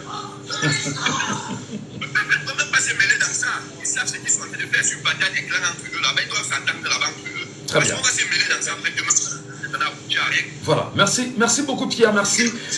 Vous allez rester avec nous et puis on écoutera d'autres Camerounais. Merci beaucoup. Calvin Onana est avec nous. Bonjour Calvin, bienvenue ce matin. Ok, bonjour à toi Michel Gadjo, bonjour à tous les auditeurs. Alors, je veux donner mon avis sur cette affaire.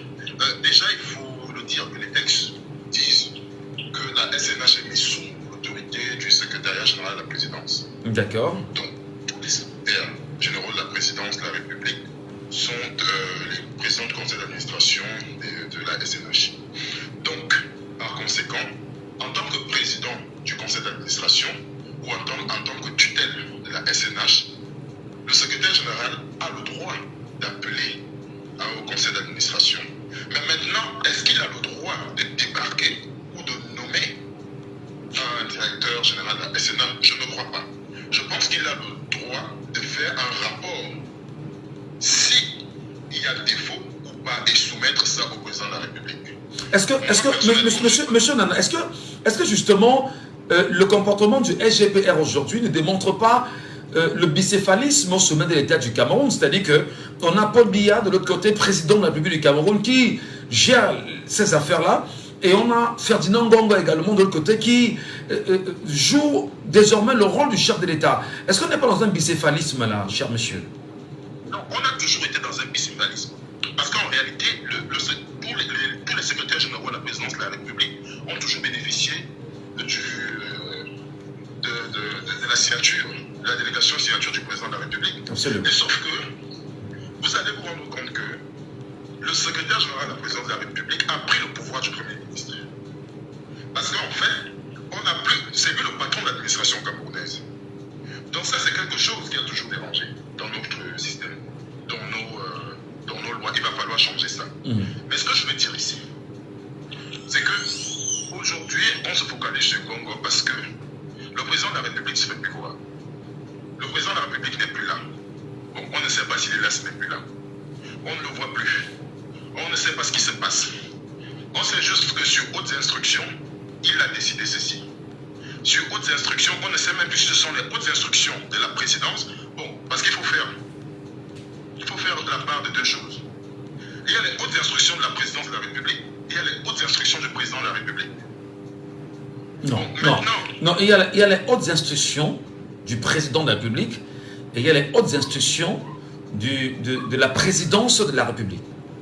Voilà. C'est ce que je viens de vous dire, monsieur Kajou. Très bien, voilà. Il y a les hautes instructions de la présidence et les hautes instructions Mais du président de c'est la pas comme République. c'est pas comme ça existe. Hein.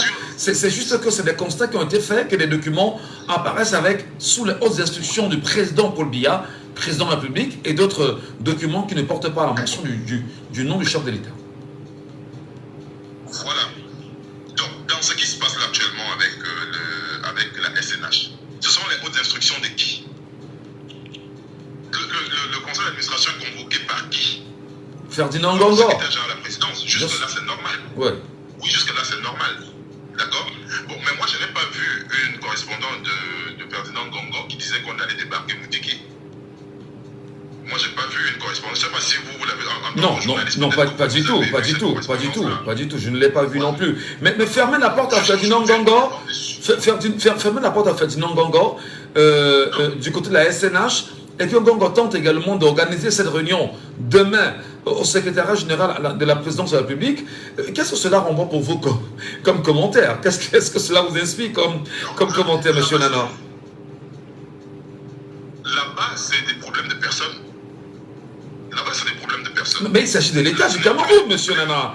Il s'agit des problèmes du Cameroun. Qu'est-ce que les personnes ont à y voir dans les questions urgentes de l'État du Cameroun? Oui. Monsieur Natou, écoutez-moi. Regardez, je vous dis qu'en fait, là, il se ferme la porte au nez, ce sont des problèmes de personnes. Maintenant, les problèmes d'administration. Est-ce que, à l'heure actuelle, le secrétaire général de la République, en tant que président du conseil d'administration, a le droit de convoquer le conseil d'administration? Je pense qu'il faut qu'il y ait un quorum qui soit atteint. Si je ne me trompe, vous allez me reprendre. Il y a un certain nombre, il y a des règles pour pouvoir le faire. Absolument. Maintenant, je pense qu'ils sont dans une lutte de positionnement de personnes. Tel est dans un clan, tel est dans un autre clan.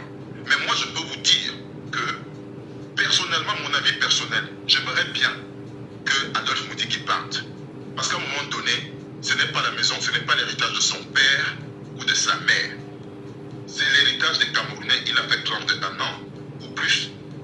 Il est temps qu'il parte. Tout comme il est temps qu'Ngongo parte du secrétaire général de la présidence. Bon, si un peut manger l'autre, et puis un autre va manger l'autre, moi ça me va. Pour l'instant, je souhaite que un parte. Ok, Adolphe nous dit qu'à l'heure actuelle, il doit partir parce que honnêtement, à 90 ans, je suis désolé, ne nous mentons pas, 90 ans, il faut quelqu'un pour redynamiser cette maison. Il a beaucoup travaillé pour l'État. Il est temps qu'il se repose. La retraite n'est pas une punition. Il est temps qu'il se repose. Et il y a un monsieur comme Péria Lyondo qui peut être directeur de la SNH. Bah ça c'est votre personne. Vous passerez à la caisse après. Passez à la caisse après. Ça, hein. c'est mon avis. Hein. Oui, mais c'est votre avis. Mais si vous faites la promotion de Péria Nodoc, je vous demanderai de passer à la caisse plus par la suite. Hein. N'hésitez pas. Voilà.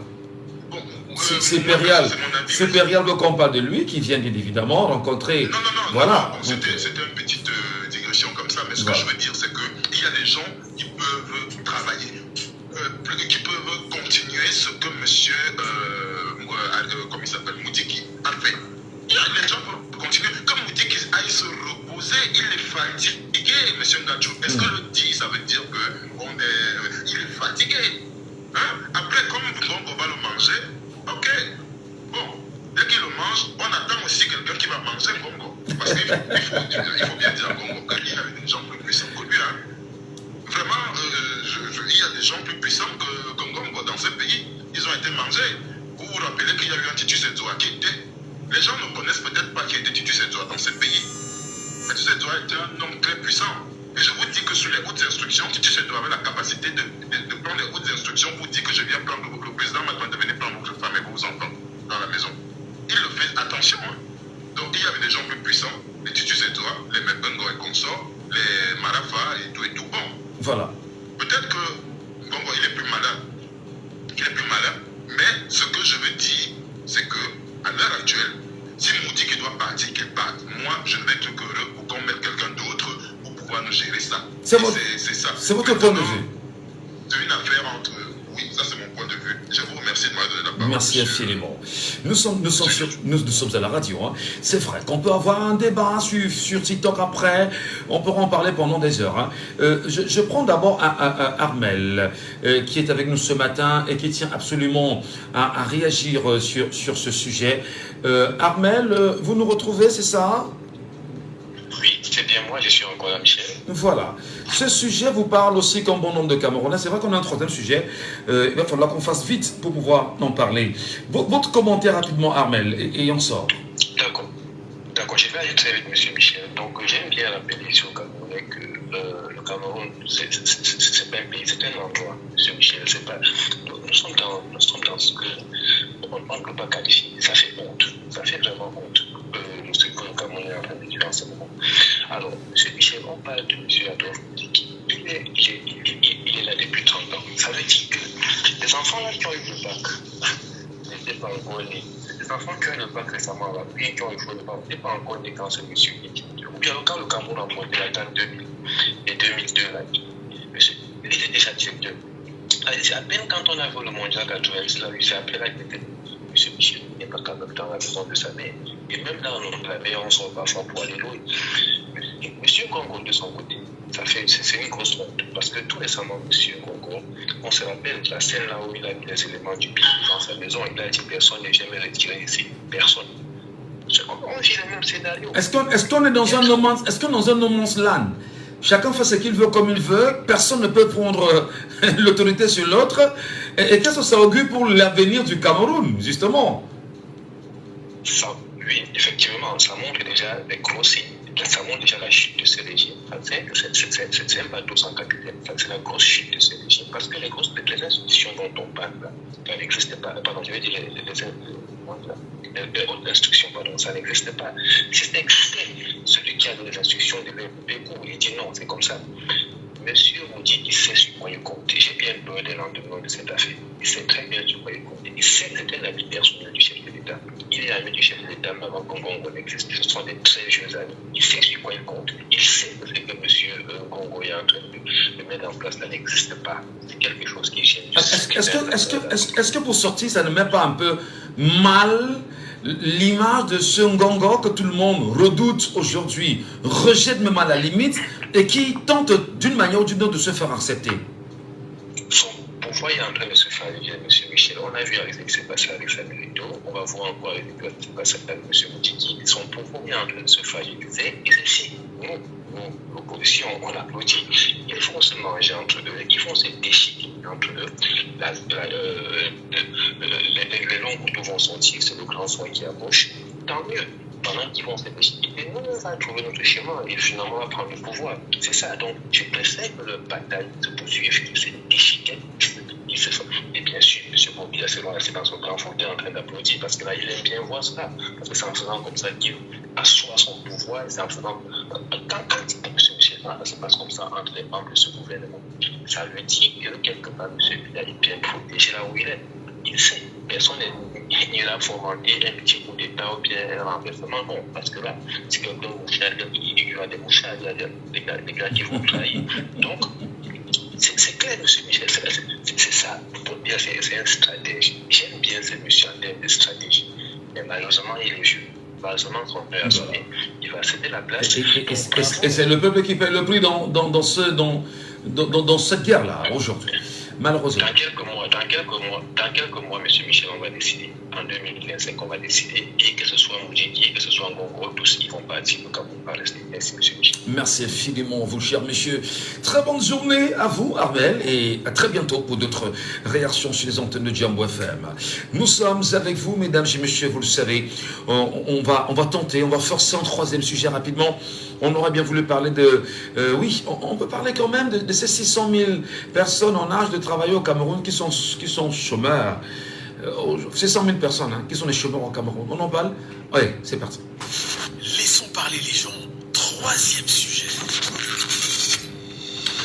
Et c'est bien sûr selon la troisième enquête sur l'emploi, le secteur informel, réalisée par l'Institut national de la statistique, qui révèle que le Cameroun fait face à un taux de chômage de 3,3%. Je dis bien 3,3%, soit 600 000 personnes en âge de travailler qui sont des chômeurs. Votre commentaire ce matin? On en parle jusqu'à la fin de l'émission. Laissons parler les gens, libérons la parole.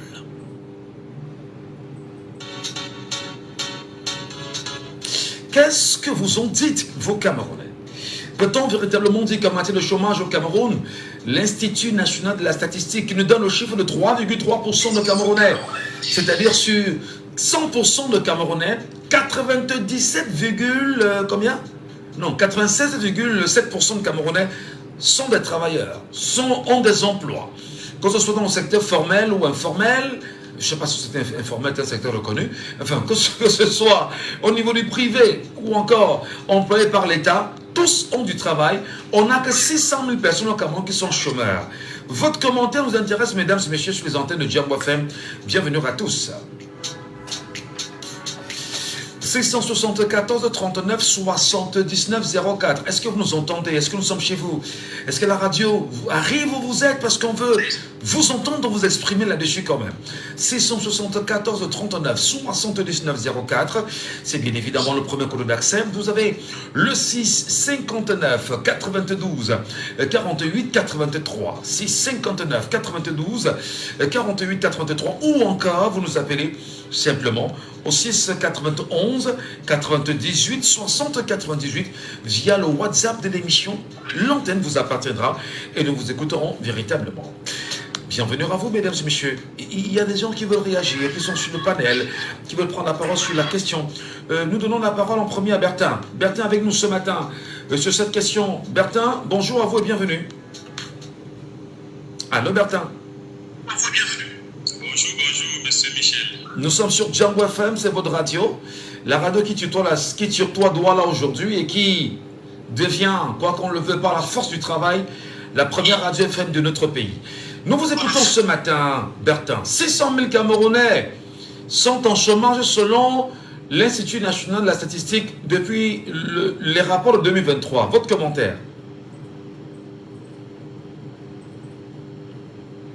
Bonjour, j'espère que vous me suivez bien. Parfaitement. Je vous suis depuis Maroua dans l'extrême nord. Ah, merci. Et je tiens à vous remercier pour m'avoir donné la parole. Moi, je voulais poser juste une question sur le sujet précédent, si vous me permettez, en fait, parce que j'ai suivi beaucoup d'interventions. Oui. Et je voulais comprendre un certain nombre de choses. Juste une question, je ne sais pas si c'est possible. Allons-y, il n'y a pas de problème, vous êtes à Maroua. On vous le concède. Pourtant, nous voulons que tout Maroua réagisse dans l'émission aussi. En ce qui concerne le problème, le problème du SNH, je voudrais savoir si le PCA, le ministre Ngongo, a agi en qualité du PCA ou en qualité du ministre. Parce que ça nous permet de comprendre un certain nombre de choses pour une certaine organisation de réunions à la présidence et autres. Donc, je voulais avoir si quelqu'un pouvait m'aider à comprendre cela. Non, écoutez, on va tenter de vous répondre, même si on peut vous donner une réponse partielle. Ferdinand Ngongo est secrétaire d'État.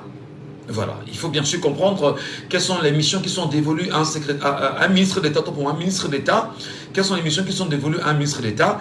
Il est secrétaire général à la présidence de la République. Et aujourd'hui, il bénéficie de ce qu'on appelle une délégation de signature qui a été rendue publique le 5 février 2019. Il faut bien sûr le rappeler. Mais seulement lorsqu'on lit les articles, vous me permettrez bien sûr de vous les lire rapidement pour que vous puissiez avoir une idée, si on s'en tient à cela. Avant d'arriver à l'article, il est le président du conseil d'administration de la SNH. Donc, il n'a pas qualité de débarquer en directeur général. Non, ça ne se fait pas. Donc, il n'a pas de droit de le faire sans consulter la personne du président de la République. Maintenant, il faut bien sûr que l'on puisse mieux comprendre ceci. Dans l'article 1 de la délégation de signature permanente, M. Ferdinand Ngongo, ministre d'État, secrétaire général à la présidence de la République, a l'effet de signer au nom du président de la République toute pièce et correspondance relative aux affaires administratives courantes. Ça, c'est le premier article afin de comprendre quelles sont les missions de Ferdinand Ngongo en tant que secrétaire général à la présidence de la République et qui bénéficie d'une délégation de signature. Article 2, cette délégation de signature, cette délégation permanente de signature comprend également les actes réglementaires ou individuelles concernant 1. L'intégration, l'abaissement de classes de grade ou de révocation, ainsi que la mise en retraite des fonctionnaires de la Sûreté nationale. 2. La nomination jusqu'aux fonctions de directeur adjoint à la présidence de la République. 3. La publication au journal officiel lorsqu'elle requiert l'intervention préalable d'une décision présidentielle l'ordonnant. Écoutez maintenant l'article 3. Article 3.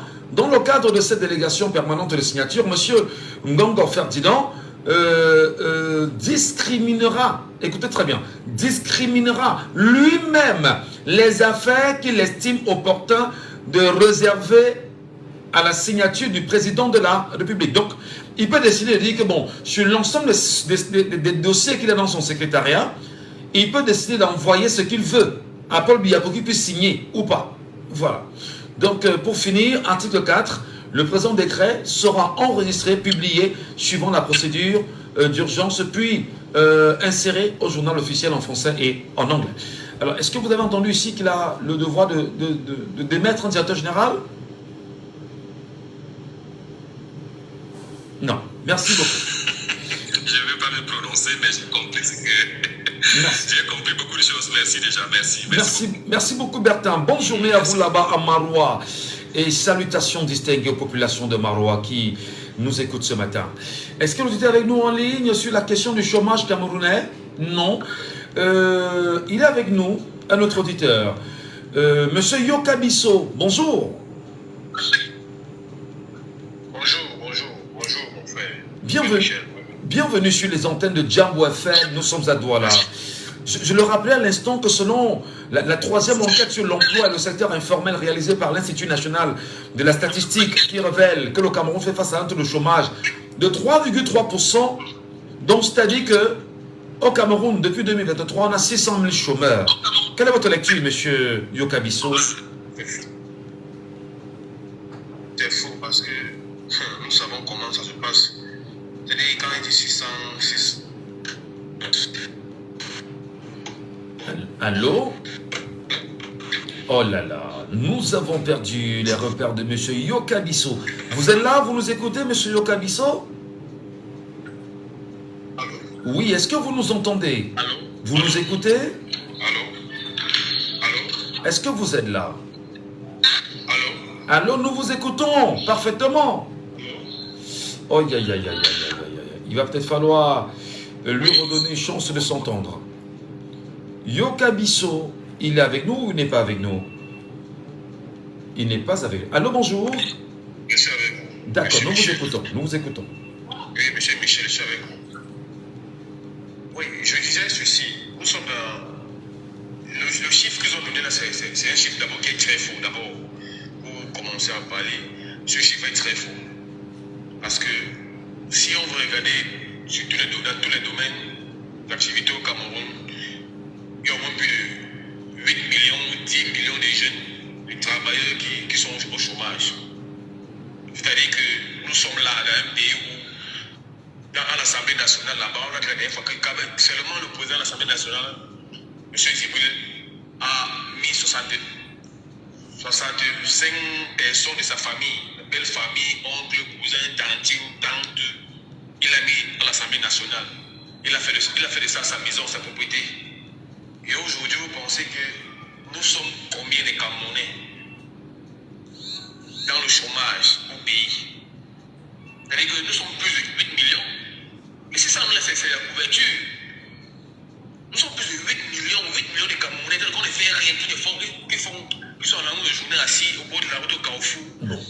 Dans les on peut bien vous demander, M. Yokabiso, votre chiffre, vous le tenez de qui? Contrairement à l'Institut national de la statistique, qui donne un chiffre sur la base des sondages réalisés sur le terrain. Monsieur Michel, nous sommes un pays de fausseurs. Je ne peux pas croire ce qu'il vient de dire, c'est faux. Nous sommes un pays de fausseurs. Ce qu'il vient de dire, c'est faux. C'est très faux, Michel. Non, mais je ne peux pas accepter ça. Je ne peux pas accepter ça. Que 600 000 jeunes sont des gens n'ont pas d'emploi, 600 000 seulement, c'est faux. Seulement Douala, Douala seule à combien de chômeurs? Douala seule à combien de chômeurs? Douala seule à combien de chômeurs? Douala seule à combien de chômeurs? On va parler, on va parler Yaoundé, on va parler Gagawa, Mawa, tout ça, Bafoussam et tout ça. Douala seule à combien de chômeurs? Douala seule. Et c'est pour ça que vous voyez aujourd'hui, beaucoup de gens sont en train de faire le banditisme. Les gars sont en train d'agresser les gens, le vol, il y a plus d'agression dehors maintenant. Nous ne sommes plus la sécurité. Parce qu'il n'y a pas le travail pour les jeunes ne travaillent pas. Nous ne travaillons pas. Je voudrais vous rappeler qu'en ce qui concerne l'emploi au Cameroun, alors, il a toujours été rendu public que l'État était le plus gros employeur. Après la CDC, malheureusement, aujourd'hui, qui ne fonctionne presque plus. Parce que l'État au Cameroun, écoutez-moi très bien, l'État camerounais emploie moins de 400 000 Camerounais. Le Cameroun n'emploie pas 400 000. C'est-à-dire que l'État, l'ensemble des fonctionnaires, des contracteurs d'administration et tout ce qui passe avec, nous ne sommes pas 400 000 au Cameroun, on ne peut pas l'État. De l'autre côté, nous avons effectivement des entreprises privées qui emploient des Camerounais.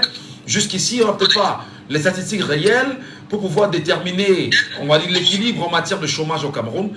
Mais il faut également mettre sur la balance que le Cameroun contient en son sein au moins 30 millions de personnes. Quelle lecture on en fait pour le ratio de 600 000? Poursuivez, M. Yokabiso.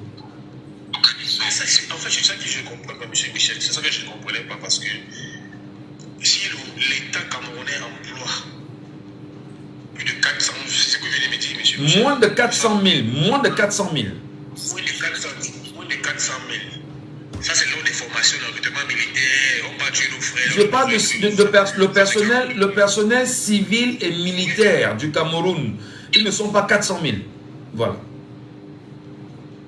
Vous avez dit moins de 400 000? Oui, bien sûr. Voilà.